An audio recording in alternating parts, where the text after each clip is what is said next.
Hello everyone, ഇന്ന് നമ്മൾ periodic ടേബിളിന്റെ മൂന്നാമത്തെ പാർട്ടാണ് ഡിസ്കസ് ചെയ്യുന്നത്. അപ്പൊ ഈ ഒരു മൂന്ന് പാർട്ടോട് കൂടി നമ്മുടെ SCERT സിലബസിലെ 9ാം ക്ലാസ് 10ാം ക്ലാസ്സിലെ പീരിയോഡിക് ടേബിളിന്റെ കംപ്ലീറ്റ് കാര്യങ്ങൾ നമ്മൾ എന്ത് ചെയ്യുന്നുണ്ട്, കവർ ചെയ്യുന്നുണ്ട്. അപ്പൊ ഇന്നത്തെ ക്ലാസ്സിൽ നമ്മൾ മെയിൻ ആയിട്ട് ഫോക്കസ് ചെയ്യുന്നത് പീരിയോഡിക് ടേബിളിലെ ക്രമവർത്തന പ്രവണതകളും അതുപോലെ മൂലകങ്ങളുടെ ചില പൊതുവായ സവിശേഷതകളുമാണ്. അപ്പൊ ആദ്യത്തെ കാര്യം നമുക്ക് മനസ്സിലാക്കാം, ഇതാണ് പീരിയോഡിക് ടേബിളിലെ ക്രമവർത്തന പ്രവണതകൾ എന്താണെന്ന്. ഒന്നാമത് അറിഞ്ഞിരിക്കേണ്ട കാര്യമാണ് ഒരു ആറ്റത്തിന്റെ വലിപ്പം, സൈസ് ഓഫ് ആൻ ആറ്റം. ആദ്യം നമ്മൾ അതിന്റെ ഗ്രൂപ്പിലുള്ള മാറ്റമാണ് മനസ്സിലാക്കുന്നത്. അതിനുശേഷം എന്ത് ചെയ്യും, നമ്മൾ അതിന്റെ പീരീഡിലുള്ള മാറ്റം മനസ്സിലാക്കും. അപ്പൊ നമുക്കൊരു ഗ്രൂപ്പ് റെഫറൻസ് ആയിട്ട് വേണം അല്ലെ. അതിന് നമ്മൾ എടുക്കുന്ന ഗ്രൂപ്പ് ആദ്യത്തെ ഗ്രൂപ്പാണ് കേട്ടോ. ഗ്രൂപ്പ് 1 ആണ് നമ്മൾ റെഫറൻസ് ആയിട്ട് എടുക്കുന്നത്. ഗ്രൂപ്പ് 1ലുള്ള മൂലകങ്ങൾ നിങ്ങൾക്ക് അറിയാം ഏതൊക്കെയാണ്: proton, electron, hydrogen, lithium, sodium, potassium, rubidium, caesium, francium. അപ്പൊ ഇവരാണ് ഗ്രൂപ്പ് 1ലുള്ള മൂലകങ്ങൾ അല്ലെ. ഇത് ഓർത്തിരിക്കാനായിട്ട് നമ്മൾ little, naughty, kids, Rob, crispy, fries എന്ന് ഓർത്ത് വെക്കാമെന്ന് പഠിച്ചു. അപ്പൊ നിങ്ങൾ അറിയേണ്ടത് ആദ്യത്തെ ആളാരാണ്? ഹൈഡ്രജൻ ആണ്. ഹൈഡ്രജന്റെ അറ്റോമിക നമ്പർ എത്രയാണ്? 1 ആണ്. അപ്പൊ അറ്റോമിക നമ്പർ 1 ആയതുകൊണ്ട് അവരുടെ പ്രോട്ടോണുകളുടെ എണ്ണം എന്തായിരിക്കും? 1 ആയിരിക്കും. പ്രോട്ടോൺ ന്യൂക്ലിയസിലാണ് കാണപ്പെടുന്നത്. അപ്പം 1 പോസിറ്റീവ് ആണ് അല്ലെ. പ്രോട്ടോണിന്റെ ചാർജ് എന്താണ്? പോസിറ്റീവ് ചാർജ് ആണ്. അത്രയും തന്നെ ഇലക്ട്രോണുകളും കാണും അല്ലെ. ഒരു ഇലക്ട്രോൺ ആണ് അവരിലുള്ളത്. ഈ അടുത്ത ആളേതാണ്? ലിഥിയം ആണ്. അറ്റോമിക നമ്പർ 3 ആണ്. അതുകൊണ്ട് 3 പ്രോട്ടോൺ ഉണ്ട്. 3 പോസിറ്റീവ് എന്ന് കാണിച്ചു. 3 ഇലക്ട്രോണുകളുണ്ട്. അടുത്തത് സോഡിയം ആണ്. അതിനുശേഷം വരുന്ന പൊട്ടാസ്യം ആണ്. അതിനുശേഷം വരുന്ന റുബീഡിയം ആണ്. അങ്ങനെ ആദ്യത്തെ 5 പേരെ നമ്മൾ എന്ത് ചെയ്തു? റെഫറൻസ് ആയിട്ട് എടുത്തു. ഇനി നിങ്ങൾ നോക്കേണ്ട കാര്യം, മുകളിൽ നിന്ന് താഴേക്ക് പോകുന്തോറും എന്ത് ചെയ്യുന്നുണ്ട്, ഇവരുടെ ഷെല്ലുകളുടെ എണ്ണം കൂടിക്കൂടി വരുന്നുണ്ട് അല്ലെ. ഇവിടെ ഒരു ഷെല്ലേ ഉള്ളായിരുന്നു, നമ്മുടെ കെ ഷെല്ല് മാത്രമേ ഉള്ളായിരുന്നു. ഇവിടെ നമുക്ക് 2 ഷെല്ലുണ്ട്. ഇവിടെ നമുക്ക് 3 ഷെല്ല്, ഇവിടെ 4 ഷെല്ല്, ഇവിടെ 5 ഷെല്ല്. ഷെല്ലുകളുടെ എണ്ണം വർദ്ധിക്കുമ്പോൾ നിങ്ങൾക്കറിയാം, സ്വാഭാവികമായിട്ടും എന്ത് ചെയ്യും, അവരുടെ ആറ്റത്തിന്റെ വലുപ്പവും കൂടും അല്ലെ. അതായത് ഒരു പീരിയോഡിക് ടേബിൾ ഒരു ഗ്രൂപ്പിന് മുകളിൽ നിന്ന് താഴേക്ക് പോകുന്തോറും എന്ത് ചെയ്യുന്നുണ്ട്, അവരുടെ ഷെല്ലുകളുടെ എണ്ണം വർദ്ധിക്കുന്നുണ്ട്. അതുകൊണ്ട് അവരുടെ അറ്റോമിക സൈസ് എന്ത് ചെയ്യുന്നുണ്ട്, കൂടി വരുന്നുണ്ട് എന്ന് നിങ്ങൾ ഓർത്തിരിക്കണം. അടുത്ത കാര്യം എന്ന് പറയുന്നത് പീരീഡ് ആണ്. നമുക്കൊരു പീരീഡ് എടുക്കണം. പീരീഡ് നമ്മൾക്ക് എടുക്കാൻ ഏതാണ്? നമുക്ക് ഒന്നാമത്തെ പീരീഡ് ഹൈഡ്രജൻ ഉണ്ട്, ഹീലിയം ഉണ്ട് അല്ലെ. ഏറ്റവും ചെറിയ പീരീഡ് ആണ് ഇത്, ഒന്നാമത്തെ പീരീഡ്. 2 മൂലകങ്ങളാണുള്ളത്. നമുക്ക് റെഫറൻസ് ആയിട്ട് നമുക്ക് രണ്ടാമത്തെ പീരീഡ് എടുക്കാം. ഏതാണ്? പീരീഡ് 2 ആണ്. 8 മൂലകങ്ങളാണ് അവരിലുള്ളത്. അതൊക്കെയാണ് lithium, beryllium, boron, carbon, nitrogen, oxygen, fluorine, neon ആണ് അവരിലുള്ളത് അല്ലെ. അപ്പൊ അവരെ നമ്മൾ എന്ത് ചെയ്തു? നമ്മുടെ റെഫറൻസ് ആയിട്ട് എടുത്തു. അപ്പൊ നിങ്ങൾക്കറിയാം, ലിഥിയത്തിന് അറ്റോമിക നമ്പർ 3 ആണ്. 3 പ്രോട്ടോൺ ഉണ്ട്, 3 ഇലക്ട്രോൺ ഉണ്ട്. ബെർലിയത്തിന് 4 ആണ് അറ്റോമിക നമ്പർ. 4 പ്രോട്ടോൺ ഉണ്ട്, 4 ഇലക്ട്രോൺ ഉണ്ട്. അവരുടെ ഇലക്ട്രോൺ വിന്യാസവും നമ്മൾ താഴെ കാണിച്ചിട്ടുണ്ട്. ഇനി അടുത്ത ബോറോൺ നോക്കുക, കാർബൺ നോക്കുക. അപ്പൊ ഇവരെയൊക്കെ വരച്ചപ്പോൾ നിങ്ങൾക്ക് മനസ്സിലാവുന്ന കാര്യം എന്താണ്? ഒരു പീരീഡിൽ അവരുടെ ഷെല്ലിന്റെ നമ്പർ എന്താണ്? സെയിം ആണ്. അപ്പൊ ഒരു ആറ്റത്തിന്റെ വലിപ്പം നമുക്ക് ഷെല്ലുകളുടെ നമ്പർ വെച്ച് എവിടെ എക്സ്പ്ലെയിൻ ചെയ്യാനായിട്ട് സാധിക്കത്തില്ല? പീരീഡിൽ എക്സ്പ്ലെയിൻ ചെയ്യാനായിട്ട് സാധിക്കത്തില്ല. പക്ഷെ ഇവിടെ ഒരു മാറ്റം വരുന്നത് ആർക്കാണ്? ആ ഒരു പ്രോട്ടോണിന്റെ എണ്ണം മാറുന്നതനുസരിച്ച് ന്യൂക്ലിയസിന്റെ ചാർജും മാറുന്നുണ്ട് അല്ലെ. കാരണം ലിഥിയത്തിൽ നിന്ന് ബെർലിയത്തിലേക്ക് വരുമ്പോൾ എന്ത് ചെയ്യുന്നുണ്ട്, അറ്റോമിക നമ്പർ ഒന്ന് കൂടുന്നുണ്ട്. അതായത് ഒരു പ്രോട്ടോൺ എന്ത് ചെയ്യുന്നുണ്ട്, കൂടുന്നുണ്ട്. അതായത് പോസിറ്റീവ് ചാർജ് എന്ത് ചെയ്യുന്നുണ്ട്, കൂടുന്നുണ്ടെന്ന് നമുക്ക് പറയാം. അപ്പൊ നിങ്ങൾ നോക്കേണ്ട കാര്യം, ഈ സെന്ററിലുള്ള ഈ ഒരു പോസിറ്റീവ് ചാർജിന് ഇതിന്റെ ഒരു ബാഹ്യമത ഷെല്ല്, ഔട്ടർമോസ്റ്റ് ഷെല്ലുള്ള ആ ഒരു ഇലക്ട്രോണിനെ പിടിച്ച് വലിക്കാനായിട്ട് സാധിക്കും. കാരണം ഇലക്ട്രോണിന്റെ ചാർജ് എന്താണ്? നെഗറ്റീവ് ചാർജ് ആണ്. അപ്പം ഓപ്പോസിറ്റ് ചാർജ് എന്ത് ചെയ്യും? ആകർഷിക്കും. നെഗറ്റീവ് ചാർജിന് ഈ ഒരു പോസിറ്റീവ് ചാർജിന് എന്ത് ചെയ്യാൻ പറ്റും? പിടിച്ച് വലിക്കാനായിട്ട് പറ്റും. അപ്പോൾ ഒരു പീരീഡിൽ ഇടത്തു നിന്ന് വലത്തോട്ട് പോകുന്നതോറും അവരുടെ ന്യൂക്ലിയസിലുള്ള ചാർജ് ഏതാണ്? ന്യൂക്ലിയർ ചാർജ് കൂടുന്നുണ്ട്. അവ ബാഹ്യമത ഷെല്ലുള്ള ഇലക്ട്രോണുകളെ അവർക്ക് പിടിച്ച് വലിക്കാനായിട്ടും സാധിക്കും.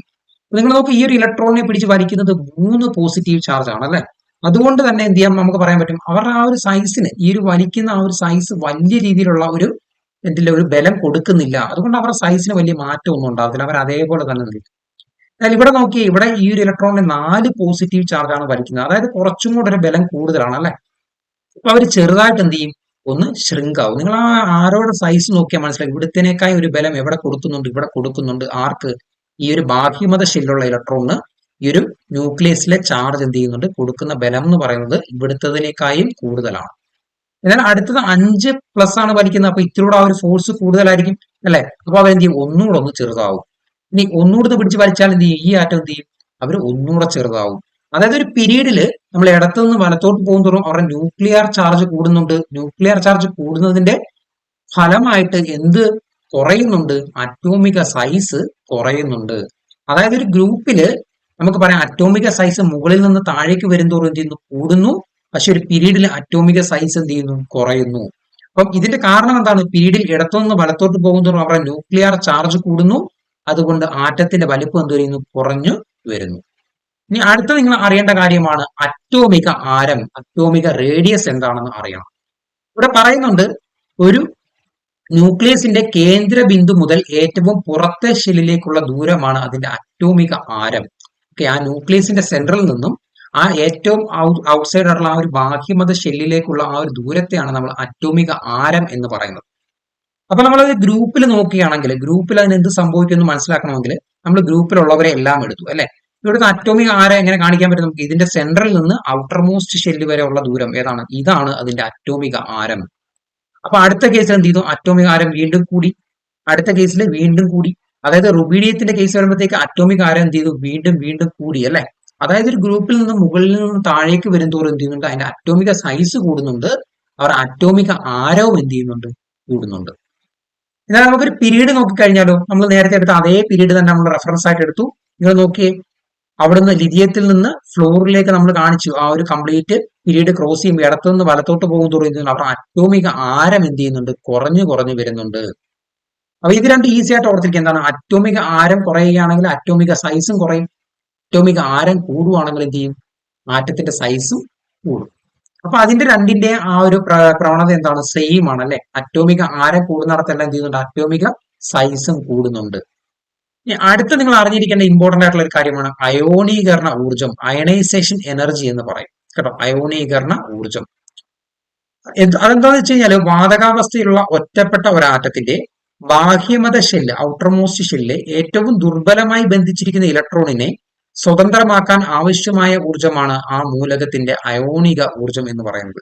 അതായത് നമ്മളൊരു ആറ്റം എടുക്കുകയാണ്, ആ ആറ്റത്തിന്റെ ബാഹ്യമത ഷെല്ലുള്ള ഇലക്ട്രോണിനെ നമുക്ക് എത്രമാത്രം എനർജി ഉപയോഗിച്ച് പുറത്തേക്ക് കളയാം, അതായത് അതിനെ സ്വതന്ത്രമാക്കാം, ആ ഒരു ഊർജ്ജമാണ് എന്തെന്ന് പറയുന്നത്? അതിന്റെ അയോണൈസേഷൻ എനർജി എന്ന് പറയുന്നത്.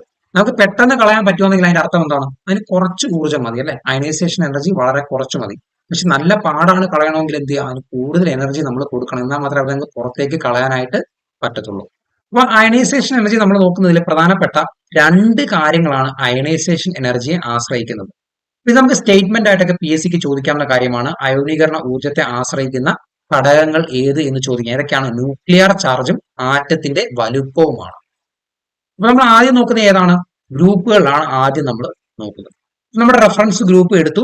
റെഫറൻസ് ഗ്രൂപ്പിൽ നമ്മൾ നേരത്തെ കാണിച്ച അതേ ആ ഒരു പടം കാണിച്ചിട്ടുണ്ട്.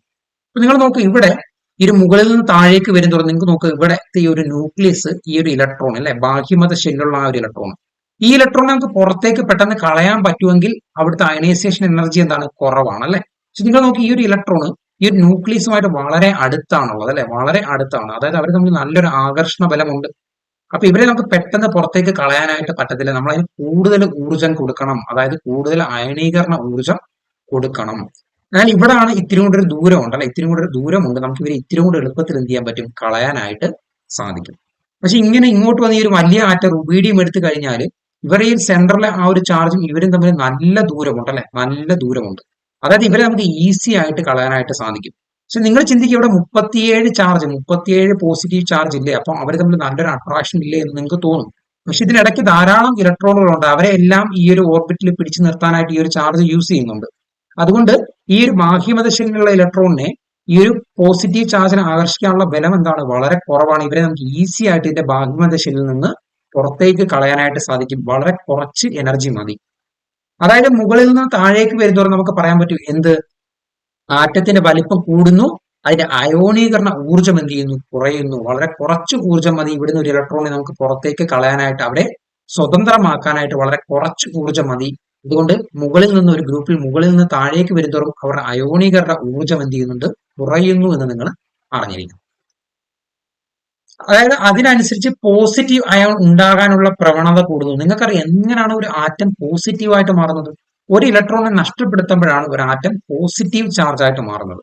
അപ്പൊ ഇവിടെ പെട്ടെന്ന് ഇലക്ട്രോണിനെ നഷ്ടപ്പെടുത്താൻ കഴിവുള്ളത് ആരാണ്? റുബീഡിയമാണ്. അതുകൊണ്ട് അവർക്കായിരിക്കും എന്ത്? പെട്ടെന്ന് പോസിറ്റീവ് ചാർജ് ആയിട്ട് മാറാനുള്ള പ്രവണത ഉള്ളത്. അതാണ് പറയുന്നത്, മുകളിൽ നിന്ന് താഴേക്ക് വരുന്നതോറും അവരുടെ അയോണീകരണ ഊർജ്ജം കുറയുന്നു, പക്ഷെ അവർക്ക് പോസിറ്റീവ് ചാർജ് ആയിട്ട് മാറാൻ, പോസിറ്റീവ് അയോണായിട്ട് മാറാൻ എന്താണ്? വളരെ ഈസിയാണ്. അവർക്ക് പെട്ടെന്ന് അത് നഷ്ടപ്പെടുത്താനായിട്ട് സാധിക്കും.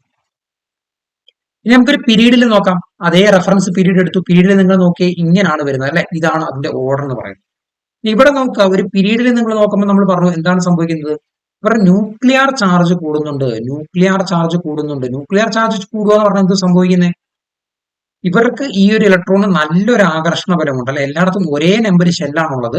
അതുകൊണ്ട് ഈ ഒരു സെന്ററുള്ള ഈ ഒരു ചാർജിന് ഇവരിൽ നല്ലൊരു ആകർഷണ ബലമുണ്ട്. അതുകൊണ്ട് ഇവരെ നമുക്ക് പെട്ടെന്ന് കളയാനായിട്ട് സാധിക്കത്തില്ല. പക്ഷെ ഇവിടുത്തെ കേസിലോ ഈ ഒരു ബാഹ്യമത ഷെല്ലുള്ള ഇലക്ട്രോണിന് ഒരു 3 പോസിറ്റീവ് ചാർജ് മാത്രമേ എന്ത് ചെയ്യുന്നുള്ളൂ, ആകർഷിക്കുന്നുള്ളൂ അല്ലെ. അതുകൊണ്ട് ഇവരെ നമുക്ക് ഇച്ചിരി ഈസി ആയിട്ട് കളയാനായിട്ട് സാധിക്കും. ഇപ്പൊ ഇങ്ങോട്ട് പോകുന്നതോറും നമുക്ക് എന്ത് ചെയ്യണം, കൂടുതൽ ഊർജം വേണം. എന്തിന്, ആ ഒരു ബാഹ്യമത ഷെല്ലുള്ള ഇലക്ട്രോണിനെ നമുക്ക് കളയാനായിട്ട്. അതായത് അതിന്റെ അയനൈസേഷൻ എനർജി എന്താണ്, കൂടി വരികയാണ്. എന്ത്, ഇടത്തു നിന്ന് വലത്തോട്ട് ഒരു പീരീഡിൽ വരുമ്പോൾ അതിന്റെ അയോണീകരണ ഊർജം കൂടി വരുന്നു. ഒരു പീരീഡിൽ ഇടത്തു നിന്ന് വലത്തോട്ട് ആറ്റത്തിന്റെ വലിപ്പം കുറയുന്നു, അതിനാൽ അയോണീകരണ ഊർജം എന്ത് ചെയ്യുന്നു, കൂടുന്നു. കാരണം അവിടുത്തെ ന്യൂക്ലിയർ ചാർജ് കൂടുന്നു. അപ്പൊ നിങ്ങൾക്ക് ശ്രദ്ധിച്ചാൽ മനസ്സിലാവും, നമ്മൾ പീരീഡിലുള്ള കാര്യങ്ങൾ മിക്കവാറും എക്സ്പ്ലെയിൻ ചെയ്യുന്നത് എന്തിനെ അടിസ്ഥാനമാക്കിയാണ്, ന്യൂക്ലിയർ ചാർജിനെ അടിസ്ഥാനമാക്കിയാണ് അല്ലെ. എന്നാൽ ഗ്രൂപ്പിലും ആ ഒരു ഷെല്ലിന്റെ നമ്പറിനെ അടിസ്ഥാനമാക്കിയാണ് നമ്മൾ കൂടുതൽ കാര്യങ്ങൾ എക്സ്പ്ലെയിൻ ചെയ്യുന്നത്. അപ്പൊ 3 കാര്യങ്ങൾ മനസ്സിലാക്കി. ഒന്ന്, അറ്റോമിക ആരം മനസ്സിലാക്കി, അറ്റോമിക സൈസ് മനസ്സിലാക്കി, അയോണീകരണ ഊർജം മനസ്സിലാക്കി. ഇനി അടുത്ത നിങ്ങൾ അറിയേണ്ട കാര്യമാണ് അതിന്റെ ലോഹ സ്വഭാവം, മെറ്റാലിക് പ്രോപ്പർട്ടീസിന് എന്ത് സംഭവിക്കും. അപ്പൊ നിങ്ങൾ അറിയേണ്ടത്, നമ്മൾ ഗ്രൂപ്പ് 1 എടുത്തു. എന്താണ് ഒരു മെറ്റാലിക് സ്വഭാവം എന്ന് പറയുന്നത്, മെറ്റാലിക് പ്രോപ്പർട്ടി എന്ന് പറയുന്നത്? ഒരു ഇലക്ട്രോണിനെ പെട്ടെന്ന് നഷ്ടപ്പെടുത്താൻ കഴിവുള്ളവരാണ് കൂടുതൽ മെറ്റാലിക് പ്രോപ്പർട്ടി, കൂടുതൽ ലോഹ സ്വഭാവം കാണിക്കുന്നത് അല്ലെ. നമ്മുടെ അയോണീകരണ ഊർജം പോലെ തന്നെയാണ്. പെട്ടെന്ന് ഒരു ഇലക്ട്രോണിനെ നഷ്ടപ്പെടുത്തിയ പെട്ടെന്ന് റിയാക്റ്റീവ് ആയ ആളുകളാണ് എന്തെന്ന് പറയുന്നത്, മെറ്റലുകൾ, ലോഹങ്ങൾ എന്ന് പറയുന്നത്. അപ്പം ഗ്രൂപ്പ് എടുത്തു കഴിഞ്ഞാൽ ഗ്രൂപ്പിൽ നമ്മൾ പറഞ്ഞു ഔട്ടർ മോസ്റ്റ് ഷെല്ലിലുള്ള ഇലക്ട്രോണിനെ അവർക്ക് പെട്ടെന്ന് കളയാനായിട്ട് പറ്റും. അതുകൊണ്ട് തന്നെ അവരുടെ ലോഹ സ്വഭാവം എന്ത് ചെയ്യും, കൂടും അല്ലെ. അവരുടെ മെറ്റാലിക് പ്രോപ്പർട്ടി എന്ത് ചെയ്യും, കൂടും. ഇവർക്ക് പെട്ടെന്ന് കളയാനായിട്ട് പറ്റും, പെട്ടെന്ന് പോസിറ്റീവ് അയോണുകളായിട്ട് മാറാൻ പറ്റും. അതുകൊണ്ട് തന്നെ ഇവരുടെ ലോഹ സ്വഭാവം എന്ത് ചെയ്യും, മുകളിൽ നിന്ന് താഴേക്ക് വരുംതോറും എന്ത് ചെയ്യും, കൂടി വരും. അതായത് മുകളിൽ നിന്ന് താഴേക്ക് വരുംതോറും കൂടി വരും. അപ്പൊ അലോഹ സ്വഭാവം ചോദിക്കുകയാണെങ്കിൽ, നോൺ മെറ്റാലിക് പ്രോപ്പർട്ടി ചോദിക്കുകയാണെങ്കിൽ ഇത് നേരെ എന്തായിരിക്കും, വിപരീതമായിരിക്കും അല്ലെ. മുകളിൽ നിന്ന് താഴേക്ക് വരുംതോറും എന്ത് ചെയ്യും, കുറഞ്ഞു വരുമെന്ന് നിങ്ങൾക്ക് എഴുതാനായിട്ട് സാധിക്കും. ഇനി അടുത്ത നമ്മൾ എന്ത് ചെയ്യാം, ഒരു പീരീഡിൽ നോക്കുക. പീരീഡിൽ നമ്മൾ നേരത്തെ പറഞ്ഞു എന്താണ്, ഇങ്ങോട്ട് വരുംതോറും ഈ ഒരു ബാഹ്യമത ഷെല്ലിലുള്ള ഇലക്ട്രോൺ നമുക്ക് പെട്ടെന്ന് കളയാനായിട്ട് സാധിക്കത്തില്ല. കാരണം എന്താണ്, ന്യൂക്ലിയർ ചാർജ് കൂടുതലാണ്, അവർ തമ്മിൽ നല്ലൊരു ആകർഷണ ബലമുണ്ട്. അതുകൊണ്ട് പെട്ടെന്ന് കളയാൻ പറ്റത്തില്ല. പെട്ടെന്ന് കളയാൻ പറ്റുന്നവർക്കാണ് എന്തുള്ളത്, ലോഹ സ്വഭാവമുള്ളത്. അതുകൊണ്ട് ഇങ്ങോട്ട് വരുംതോറും ഇവരുടെ ലോഹ സ്വഭാവം എന്ത് ചെയ്യും, മെറ്റാലിക് പ്രോപ്പർട്ടി എന്ത് ചെയ്യും, കുറയും. അപ്പൊ ഇങ്ങോട്ട് വരുംതോറും എന്ത് ചെയ്യും, കൂടും. പക്ഷെ ഇവിടുന്ന് ഇടത്തുനിന്ന് വലത്തോട്ട് പോകുന്തോറും എന്ത് ചെയ്യും, അവരുടെ ലോഹ സ്വഭാവം എന്ത് ചെയ്യും, കുറയുമെന്ന് നിങ്ങൾ മനസ്സിലാക്കണം. അപ്പൊ നോൺ മെറ്റാലിക് പ്രോപ്പർട്ടിയോ അലോഹ സ്വഭാവം എന്ത് ചെയ്യും, ഇവിടുന്ന് ഇങ്ങോട്ട് വരുംതോറും എന്ത് ചെയ്യും, കൂടും അല്ലെ. വളരെ ഈസിയാണ്. ഇനി അടുത്ത അറിയേണ്ട വളരെ ഇമ്പോർട്ടന്റ് ആയിട്ടുള്ള ഒരു കാര്യമാണ് electro negativity. Electro negativity electro negativity എന്താണെന്ന് വെച്ച് കഴിഞ്ഞാൽ, ഒരു ആറ്റത്തിന്, ഒരു ഇലമെന്റിന് ഒരു ഇലക്ട്രോണിനെ സ്വീകരിക്കാനുള്ള കഴിവ്, അതാണ് അതിന്റെ ഇലക്ട്രോ നെഗറ്റിവിറ്റി. ഒരു നെഗറ്റീവ് ചാർജ്, ഇലക്ട്രോണിന്റെ ചാർജ് എന്താണ്, നെഗറ്റീവ് ചാർജ് ആണ്. ആ ഒരു നെഗറ്റീവ് ചാർജുള്ള സ്പീഷീസിനെ ആകർഷിക്കാനുള്ള, ആ ഒരു വലിക്കാനുള്ള കഴിവ് അത് കൂടുതലാണെങ്കിൽ അവരുടെ ഇലക്ട്രോ നെഗറ്റിവിറ്റി കൂടുതലാണെന്ന് നമ്മൾ പറയും. ഓക്കെ, ആ ഒരു ഇലക്ട്രോണിനെ എടുക്കാനുള്ള കഴിവ് കൂടുതലാണെങ്കിൽ നമ്മൾ പറയും അവരുടെ ഇലക്ട്രോ നെഗറ്റിവിറ്റി കൂടുതലാണ്. അപ്പോൾ നമുക്ക് നോക്കാം, ഇലക്ട്രോണുകൾ വിട്ടുകൊടുത്ത് പോസിറ്റീവ് അയോണുകളായി മാറുകയാണെങ്കിൽ അങ്ങനെയുള്ള ലോഹങ്ങളെയാണ് നമ്മൾ ഇലക്ട്രോ പോസിറ്റീവ് മൂലകങ്ങൾ എന്ന് വിളിക്കുന്നത്. അത് ഇലക്ട്രോണുകളെ പെട്ടെന്ന് കൊടുക്കാൻ കഴിവുള്ളവർ. ഓക്കെ, എന്നാൽ തിരിച്ച് ഇലക്ട്രോണിനെ സ്വീകരിക്കാൻ കഴിവുള്ളവർ, അതായത് ഇലക്ട്രോണിനെ സ്വീകരിച്ചാൽ അവർക്ക് എന്ത് ചാർജ് കിട്ടും, നെഗറ്റീവ് ചാർജ് കിട്ടും. അവർ നെഗറ്റീവ് അയോണുകളായിട്ട് മാറും അല്ലെ. അങ്ങനെയുള്ളവരാണ് അലോഹങ്ങൾ, ഇലക്ട്രോ നെഗറ്റീവ് മൂലകങ്ങളാണ് കേട്ടോ. അപ്പൊ ഇലക്ട്രോ നെഗറ്റിവിറ്റി കൂടിയ മൂലകങ്ങൾ കൂടുതൽ എന്തായിരിക്കും, അലോഹങ്ങളായിരിക്കും. അവർ പെട്ടെന്ന് ഇലക്ട്രോണുകളെ സ്വീകരിച്ച് നെഗറ്റീവ് അയോണുകളായിട്ട് മാറാനാണ് ആഗ്രഹിക്കുന്നത്. അപ്പൊ നമുക്ക് നോക്കാം, ഗ്രൂപ്പ് 1 നമുക്ക് നോക്കാം. അതേ റെഫറൻസ് തന്നെയാണ്, നിങ്ങൾക്ക് അത് മനസ്സിലാവാനായിട്ട് നമ്മൾ എടുക്കുന്നത്. ആ റെഫറൻസ് മാറ്റുന്നതേ ഇല്ല, ഗ്രൂപ്പ് 1 തന്നെയാണ് റെഫറൻസ്. അപ്പൊ ഗ്രൂപ്പ് 1 നിങ്ങൾ നോക്കിക്കഴിഞ്ഞാൽ, മുകളിൽ നിന്ന് താഴേക്ക് വരുംതോറും അവരുടെ ഇലക്ട്രോ നെഗറ്റിവിറ്റി കൂടുമോ കുറയുമോ? നിങ്ങൾക്കറിയാം, മുകളിൽ നിന്ന് താഴേക്ക് വരുംതോറും നമ്മൾ പറഞ്ഞു ഈ ഒരു ഇലക്ട്രോൺ എന്ത് ചെയ്യണം, പെട്ടെന്ന് കളയാനായിട്ട് സാധിക്കും. അവർക്ക് ഇലക്ട്രോൺ എന്ത് ചെയ്യത്തില്ല, അവരെ ആകർഷിക്കത്തില്ല, പെട്ടെന്ന് കളയുകയാണ് ചെയ്യുന്നത് അല്ലെ. അതുകൊണ്ട് എന്താണ്, അവർ ഇലക്ട്രോ പോസിറ്റിവിറ്റി കൂടുകയാണ് ചെയ്യുന്നത്. മുകളിൽ നിന്ന് താഴേക്ക് വരുംതോറും ഇലക്ട്രോ പോസിറ്റിവിറ്റി കൂടും അല്ലെ. ഇലക്ട്രോണുകളെ പെട്ടെന്ന് കളഞ്ഞ് പോസിറ്റീവ് അയോണുകളായിട്ട് മാറും. പക്ഷെ ഇലക്ട്രോ നെഗറ്റിവിറ്റി എന്ത് ചെയ്യും, കുറയും. കാരണം ഇലക്ട്രോ പോസിറ്റിവിറ്റിയുടെ ഓപ്പോസിറ്റ് ആണ് എന്ത്, ഇലക്ട്രോ നെഗറ്റിവിറ്റി എന്ന് പറയുന്നത്. അപ്പൊ മുകളിൽ നിന്ന് ഒരു ഗ്രൂപ്പിൽ മുകളിൽ നിന്ന് താഴേക്ക് വരുംതോറും അവരുടെ ഇലക്ട്രോ പോസിറ്റിവിറ്റി കൂടും, ഇലക്ട്രോ നെഗറ്റിവിറ്റി എന്ത് ചെയ്യും, കുറയും. അതുകൊണ്ട് തന്നെ ഗ്രൂപ്പ് 1 ഗ്രൂപ്പ് 2 മൂലങ്ങളെ നമ്മൾ ഇലക്ട്രോ പോസിറ്റീവ് മെറ്റൽസ് എന്നാണ് വിളിക്കുന്നത് കേട്ടോ. ഇലക്ട്രോ പോസിറ്റീവ് മെറ്റൽസ് എന്നാണ് ഗ്രൂപ്പ് 1 ഗ്രൂപ്പ് 2 ഒക്കെ വിളിക്കുന്നത്. എന്നാൽ നമ്മുടെ പി ബ്ലോക്കിൽ വരുന്ന ഓക്സിജന്, ഫ്ലൂറിന്, ഹാലജൻ, ആ ഒരു ഓക്സിജൻ ഫാമിലി, ഹാലജൻ ഫാമിലി ഒക്കെ നമ്മൾ ഇലക്ട്രോ നെഗറ്റീവ് എലമെന്റ്സ് നമുക്ക് വിളിക്കാം. കാരണം അവർ എന്താണ്, നോൺ മെറ്റൽസ് ആണ്. അപ്പൊ നിങ്ങൾ അറിഞ്ഞിരിക്കേണ്ടത് ഗ്രൂപ്പിൽ മുകളിൽ നിന്ന് താഴേക്ക് വരും തോറും അവർ ഇലക്ട്രോ പോസിറ്റിവിറ്റി കൂടുന്നു, പക്ഷെ ഇലക്ട്രോ നെഗറ്റിവിറ്റി എന്ത് ചെയ്യുന്നു, കുറയുന്നു. അപ്പൊ നമുക്ക് പീരീഡിൽ നോക്കാം. അപ്പൊ ഇങ്ങോട്ട് നോക്കുക, ഇവിടുന്ന് ഇടത്തുനിന്ന് വലത്തോട്ട് പോകുന്ന ഇലക്ട്രോ പോസിറ്റിവിറ്റി കൂടുന്നു, പക്ഷെ ഇലക്ട്രോ നെഗറ്റിവിറ്റി എന്ത് ചെയ്യുകയാണ്, ഇവിടുന്ന് ഇങ്ങോട്ട് പോകുന്നെങ്കിൽ കുറയുവാണ്, പക്ഷെ തിരിച്ചാണെങ്കിൽ കൂടുവാണ്. ഇനി നമ്മൾ പീരീഡിൽ നോക്കിക്കഴിഞ്ഞാൽ നമുക്ക് മനസ്സിലാക്കാൻ പറ്റും. പീരീഡിലുള്ളവരെ എടുത്തപ്പോൾ നമുക്ക് മനസ്സിലായി ഔട്ട്മോസ്റ്റ് ഷെല്ലിലുള്ളവർക്ക് ഇലക്ട്രോണുകളെ പെട്ടെന്ന് കളയാനായിട്ട് എന്ത് ചെയ്യത്തില്ല, സാധിക്കത്തില്ല അല്ലെ. അതായത് നിങ്ങൾ നോക്കിയൊരു ഫ്ലൂറിന്റെ കേസ് എടുത്തു കഴിഞ്ഞാൽ അതിന്റെ ബാഹ്യമത ഷെല്ലിൽ 7 ഇലക്ട്രോൺ ആണുള്ളത് അല്ലെ, 7 ഇലക്ട്രോൺ ആണുള്ളത്. അപ്പൊ അവർ ഒരു ഇലക്ട്രോണും കൂടെ സ്വീകരിക്കാനായിരിക്കും നോക്കുന്നത്. കൊടുക്കുന്നതിനേക്കാളും എളുപ്പം അവർക്ക് എന്താണ്, സ്വീകരിക്കാനാണ് അല്ലെ. അപ്പൊ പെട്ടെന്ന് സ്വീകരിക്കാൻ കഴിവുള്ളവർക്ക് ഇലക്ട്രോ നെഗറ്റിവിറ്റി കൂടുതലാണ് അല്ലെ. പക്ഷെ ലിഥിയത്തിന്റെ കേസ് എടുത്ത് നോക്കിയാൽ ഇതിന്റെ ബാഹ്യമത ഷെല്ലിൽ 1 ഇലക്ട്രോൺ ആണുള്ളത്. ഇവർക്ക് ഇത് പെട്ടെന്ന് കൊടുത്ത് സ്റ്റേബിൾ ആയിട്ടുള്ള 2 ഇലക്ട്രോൺ ആയിട്ടുള്ള ഒരു ഓർബിറ്റ് ഉള്ള 2 ഇലക്ട്രോൺ ആയിട്ട് മാറാനായിരിക്കും ആഗ്രഹം. ഓക്കെ, അപ്പൊ ഇവിടുന്ന് ഇങ്ങോട്ട് വരുംതോറും ഇലക്ട്രോണിനെ സ്വീകരിക്കാനുള്ള കഴിവ് കൂടും. ഇലക്ട്രോണിനെ സ്വീകരിക്കാനുള്ള കഴിവ് കൂടിക്കഴിഞ്ഞാൽ എന്ത് സംഭവിക്കും, അവരുടെ ഇലക്ട്രോ നെഗറ്റിവിറ്റി കൂടും, ഇലക്ട്രോ പോസിറ്റിവിറ്റി എന്ത് ചെയ്യും, കുറയും. ഇലക്ട്രോ പോസിറ്റിവിറ്റി ഇവിടുന്ന് ഇങ്ങോട്ടായിരിക്കും കൂടുന്നത്, പക്ഷെ ഇലക്ട്രോ നെഗറ്റിവിറ്റി എന്ത് ചെയ്യും, ഇടത്തുനിന്ന് വലത്തോട്ട് എന്ത് ചെയ്യും. അപ്പൊ വളരെ ഈസിയാണ്. ഒരു ഗ്രൂപ്പിൽ മുകളിൽ നിന്ന് താഴേക്ക് വരികയാണെങ്കിൽ ഇലക്ട്രോണുകളെ സ്വീകരിക്കാനുള്ള കഴിവ് എന്ത് ചെയ്യും, കുറയും. അതുകൊണ്ട് തന്നെ അവരുടെ ഇലക്ട്രോ നെഗറ്റിവിറ്റി കുറയും. പക്ഷെ ഒരു പീരീഡിൽ ഇടത്തുനിന്ന് വലത്തോട്ട് പോവുകയാണെങ്കിൽ ഇലക്ട്രോണിനെ സ്വീകരിക്കാനുള്ള കഴിവ് കൂടും. അതുകൊണ്ട് അവരുടെ ഇലക്ട്രോ നെഗറ്റിവിറ്റി എന്ത് ചെയ്യും, കൂടും. അപ്പൊ നമുക്ക് ഇത് ടേബിളായിട്ട് നിങ്ങൾക്ക് ഓർത്തിരിക്കാം. അവസാനം എന്ത് ചെയ്യും, ഒരു ടേബിളായിട്ട് ഈസി ആയിട്ട് ഓർത്തിരിക്കാൻ നമ്മളൊരു ടേബിൾ കാണിച്ചിട്ടുണ്ട്. നമ്മുടെ SCERT ടെസ്റ്റിൽ കൊടുത്തിരിക്കുന്ന അതേ ടേബിൾ തന്നെയാണ്. അതുപോലെ പ്രവണത നമുക്ക് നോക്കാം. ആറ്റത്തിന്റെ വലിപ്പം ഗ്രൂപ്പിൽ മുകളിൽ നിന്ന് താഴേക്ക് വരുന്തോറും എന്ത് സംഭവിക്കുന്നു, നിങ്ങൾ ആ വീഡിയോ ഒന്ന് പോസ് ചെയ്തിട്ട് നിങ്ങൾ ടിക്ക് ഇട്ടിട്ട് കമ്പയർ ചെയ്ത് നോക്കുക കേട്ടോ. ഗ്രൂപ്പിൽ മുകളിൽ നിന്ന് താഴേക്ക് വരുന്തോറും എന്ത് ചെയ്യുന്നു, അവരുടെ സൈസ് കൂടുന്നു. പീരീഡിൽ എന്തായിരിക്കും, അപ്പം അവരുടെ സൈസ് എന്ത് ചെയ്യും, ഇടത്തുനിന്ന് വലത്തോട്ട് പോകും തോറും കുറയുന്നു. ലോഹ സ്വഭാവം, മെറ്റാലിക് പ്രോപ്പർട്ടി എന്നാണ്, ഒരു ഇലക്ട്രോണിനെ പെട്ടെന്ന് നഷ്ടപ്പെടുത്താനുള്ള കഴിവ് മുകളിൽ നിന്ന് താഴേക്ക് വരുന്തോറും എന്ത് സംഭവിക്കും, കൂടി വരും അല്ലെ. അവരുടെ ലോഹ സ്വഭാവം കൂടും. ഇടത്തുനിന്ന് വലത്തോട്ടാണ് വരുന്നതെങ്കിൽ അതെന്ത് ചെയ്യും, കുറയും. അലോഹ സ്വഭാവം ഇവരുടെ നേരെ ഓപ്പോസിറ്റ് ആയിരിക്കും. നമുക്ക് ഈസി ആയിട്ട് എഴുതാൻ പറ്റും. എന്ത് ചെയ്യും, ഗ്രൂപ്പിൽ മുകളിൽ നിന്ന് താഴേക്ക് വരുന്നവർ കുറയും, ഇവിടെ എന്ത് സംഭവിക്കും, കൂടും. അയോണീകരണ ഊർജ്ജം നമുക്ക് വളരെ ഈസി ആയിട്ട് എഴുതാം. എന്താണ്, മുകളിൽ നിന്ന് താഴേക്ക് വരുന്തോറും ആ ഔട്ടർമോസ്റ്റ് ഷെല്ലുള്ള ഇലക്ട്രോണിനെ, ബാഹ്യമത ഷെല്ലിലെ ഇലക്ട്രോണിനെ നമുക്ക് എന്ത് ചെയ്യാൻ പറ്റും, പെട്ടെന്ന് കളയാനായിട്ട് സാധിക്കും അല്ലെ. പെട്ടെന്ന് കളയാനായിട്ട് സാധിക്കുമെങ്കിൽ എന്താണ്, അത് എന്ത് ചെയ്യും, പെട്ടെന്ന് കളയുകയാണെങ്കിൽ കുറച്ച് എനർജി മതി. അപ്പൊ അതിന്റെ അയോണീകരണ ഊർജ്ജം എന്ത് ചെയ്യും, കുറവായിരിക്കും, കുറച്ച് എനർജി മതി. ഇവിടെ എന്ത് സംഭവിക്കും, പീരീഡിൽ ഇടത്തുനിന്ന് വലത്തോട്ട് വരുമ്പോൾ നമുക്ക് കൂടുതൽ എനർജി വേണം, കൂടും. ഇലക്ട്രോ നെഗറ്റിവിറ്റി എന്ത് സംഭവിക്കും, ഗ്രൂപ്പിൽ മുകളിൽ നിന്ന് താഴോട്ട് വരുന്നവർ കുറയുന്നു, പക്ഷെ പീരീഡിൽ എന്ത് സംഭവിക്കുന്നു, കൂടുന്നു. അപ്പൊ ഇത്രയും കാര്യങ്ങൾ എന്ത് ചെയ്യണം, നിങ്ങൾ മനസ്സിലാക്കണം. ഇനി അടുത്ത് നമ്മൾ അറിഞ്ഞിരിക്കേണ്ട കാര്യമാണ്, നമ്മുടെ പീരിയോഡിക് ടേബിളിൽ നമുക്ക് അറിയാവുന്ന കാര്യങ്ങളാണ്. എന്താണ്, ഈ ഒരു 2 ഗ്രൂപ്പുകൾ, 1ാം ഗ്രൂപ്പ് 2ാം ഗ്രൂപ്പ്, അവരെ നമ്മൾ വിളിക്കുന്ന പേരാണ് S ബ്ലോക്ക് മൂലകങ്ങൾ. ഇനി ഇതിനിടയ്ക്കുള്ള ഈ ഒരു ആളുകളെ നമ്മൾ വിളിക്കുന്നത് എന്താണ്, സംക്രമണ മൂലകങ്ങൾ അല്ലെങ്കിൽ ട്രാൻസിഷൻ എലമെന്റ്സ്, ഡി ബ്ലോക്ക് മൂലകങ്ങളാണ്. എന്താണ്, ഡി ബ്ലോക്ക് എലമെന്റ്സ് ആണ്. പിന്നീട് ഉള്ളവരാണ് ഈ ഒരു ഗ്രൂപ്പ് 13 തൊട്ട് ഗ്രൂപ്പ് 18 വരെയുള്ള മൂലകങ്ങളെ നമ്മൾ എന്ന് വിളിക്കും, പി ബ്ലോക്ക് എലമെന്റ്സ് എന്ന് വിളിക്കുന്നു, പി ബ്ലോക്ക് എലമെന്റ്സ്. പിന്നീട് ഉള്ള ആളുകളാണ് എന്ന് പറയുന്നത്, ഇവര് ഡി ബ്ലോക്ക് എലമെന്റ്സ് ആണ്. പിന്നീടുള്ള ആളുകളാണ് എന്ത്, എഫ് ബ്ലോക്ക് എലമെന്റ്സ്. ആരാണ്, ലാന്തനോഡുകളും ആക്ടിനോഡുകളും. ലാന്തനോഡുകളും ആക്ടിനോഡുകളും, ആ ഒരു പീരിയോഡിക് ടേബിളിന്റെ താഴെ നമ്മൾ കാണിക്കുന്ന ലാന്തനോഡുകളെയും ആക്ടിനോഡുകളെയാണ് നമ്മൾ എന്തെന്ന് വിളിക്കുന്നത്, F block elements, F block മൂലകങ്ങൾ എന്ന് വിളിക്കുന്നത്. ഇനി നമ്മൾ പറഞ്ഞു, ഇവരെ വിളിക്കുന്ന വേറൊരു പേരുണ്ട്. എന്താണ്, അന്തസംക്രമണ മൂലകങ്ങൾ, ഇന്നർ ട്രാൻസിഷൻ എലമെന്റ്സ് എന്ന് വിളിക്കും. അതിന് കാരണം എന്താണ്, ഇവരുടെ ആക്ച്വലി അറ്റോമിക നമ്പർ അടിസ്ഥാനത്തിൽ ഇവരുടെ സ്ഥാനം എവിടാണ്, ഈ ഒരു ഡി ബ്ലോക്കിൽ ഇവിടെ ആയിട്ടായിരിക്കും എന്ത് തന്നെ, ഈ ഒരു ലാന്തനോഡുകളുടെയും ആക്ടിനോഡുകളുടെയും സ്ഥാനം. അതിൽ 57 തൊട്ട് 71 വരെ അറ്റോമിക നമ്പർ ഉള്ളവരാണ് ആര്, ലാന്തനോഡുകൾ. ആക്ടിനോഡുകൾ ഏതാണ്, 89 തൊട്ട് 103 വരെ അറ്റോമിക നമ്പറുള്ള ആ ഒരു 15 മൂലകങ്ങളാണ് ഏത്, ആക്ടിനോഡുകൾ എന്ന് പറയുന്നത്. അപ്പൊ ഇവർ ആക്ച്വലി ഈ ഒരു സംക്രമണ മൂലകത്തിന്റെ ഉള്ളിൽ വരേണ്ടവരാണ്. അതുകൊണ്ടാണ് നമ്മൾ അവരെ എന്തെന്ന് വിളിക്കുന്നത്, അന്തസംക്രമണ മൂലകങ്ങൾ എന്ന് വിളിക്കുന്നത്. നിങ്ങൾ അറിയേണ്ട, ഈ ഒരു എസ് ബ്ലോക്കിനെയും പി ബ്ലോക്കിനെയും കൂടെ കൂടി ചേർത്ത് നമ്മൾ വിളിക്കുന്ന ഒരു പേരുണ്ട്. എന്താണ്, റെപ്രസെന്റേറ്റീവ് എലമെന്റ്സ് അല്ലെങ്കിൽ പ്രാതിനിധ്യ മൂലകങ്ങൾ എന്ന് പറയുക. എന്താണ്, പ്രാതിനിധ്യ മൂലകങ്ങൾ. അതിന് കാരണം നമ്മൾ പഠിച്ചതാണ് കഴിഞ്ഞ പാർട്ടിൽ. എന്താണ്, ഇവിടുത്തെ ഇവരുടെ ബാഹ്യമത ഷെല്ലിലുള്ള ഇലക്ട്രോണുകൾ എന്താണ്, ഗ്രൂപ്പ് 1 1 ആണ്, ഗ്രൂപ്പ് 2 2 ആണ്, പിന്നെ 13ാമത്തെ ഗ്രൂപ്പിൽ 3 ആണ്, ഇവിടെ 4, ഇവിടെ 5, ഇവിടെ 6, ഇവിടെ 7, ഇവിടെ 8. അങ്ങനെ ഒരു കണ്ടിന്യൂസ് ഓർഡറിലാണ് ആ ഒരു ബാഹ്യമത ഷെല്ലുകൾ എസ് ബ്ലോക്കിലും പി ബ്ലോക്കിലും വരുന്നത്. അതുകൊണ്ടാണ് നമ്മൾ അവരെ റെപ്രസെന്റേറ്റീവ് എലമെന്റ്സ് അല്ലെങ്കിൽ പ്രാതിനിധ്യ മൂലകങ്ങൾ എന്ന് വിളിക്കുന്നത്.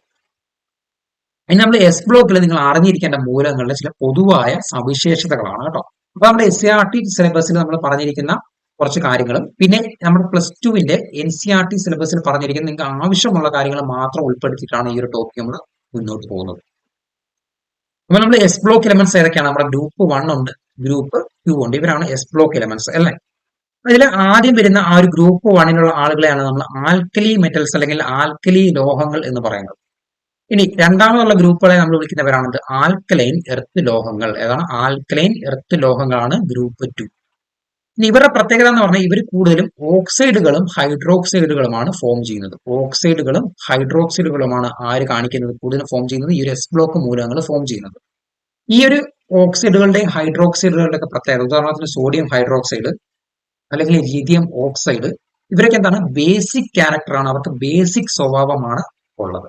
ഇനി ഇവരുടെ വേറൊരു ഇമ്പോർട്ടന്റ് പ്രത്യേകതയാണ് ഇവരുണ്ടാക്കുന്ന ആ ഒരു ബോണ്ട് ബന്ധനം എന്ന് പറയുന്നത് അയോണിക ബന്ധനമാണ്. ആര്? എസ് ബ്ലോക്ക് മൂലകങ്ങൾ ഉണ്ടാക്കുന്നത് അയോണിക ബന്ധനമാണെന്ന് നിങ്ങൾ അറിഞ്ഞിരിക്കും. കാരണം എന്താണ്? ഇവർക്ക് പെട്ടെന്ന് ഒരു ഇലക്ട്രോണിനെ കളയാൻ സാധിക്കുന്ന ആളുകളാണ്. അവർക്ക് പെട്ടെന്ന് ഒരു പോസിറ്റീവ് അയോൺസ് ആയിട്ട് മാറാൻ, പോസിറ്റീവ് അയോണുകളായിട്ട് മാറാൻ കഴിവുള്ളവരാണ്. അതുകൊണ്ട് അവർ കൂടുതലും ഫോം ചെയ്യുന്നതാണ് അയോണിക ബന്ധനമാണ് കൂടുതലും ഫോം ചെയ്യുന്നത്.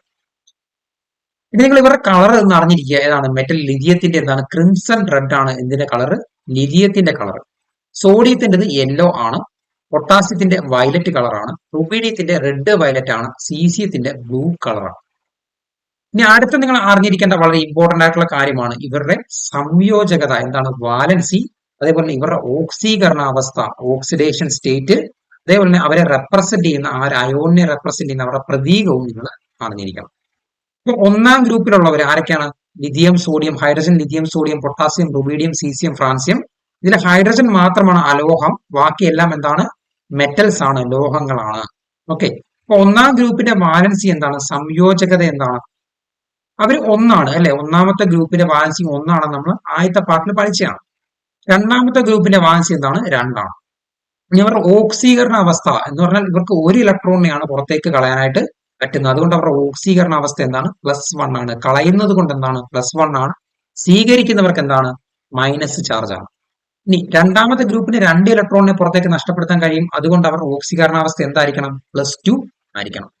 ഇവർ +1 ആയതുകൊണ്ട് ഇവരുടെ അയോണുകളുടെ പ്രതീകം നമ്മൾ എഴുതുന്നത് എങ്ങനെയാണ്? നമ്മൾ എക്സ് എന്നൊരു എലമെന്റ് ആണ് കൺസിഡർ ചെയ്യുന്നതെങ്കിൽ ആ ഒരു +1 ചാർജ് നമ്മൾ X+ എന്നാണ് അവരുടെ അയോണുകളുടെ പ്രതീകം നമ്മൾ എഴുതുന്നത്.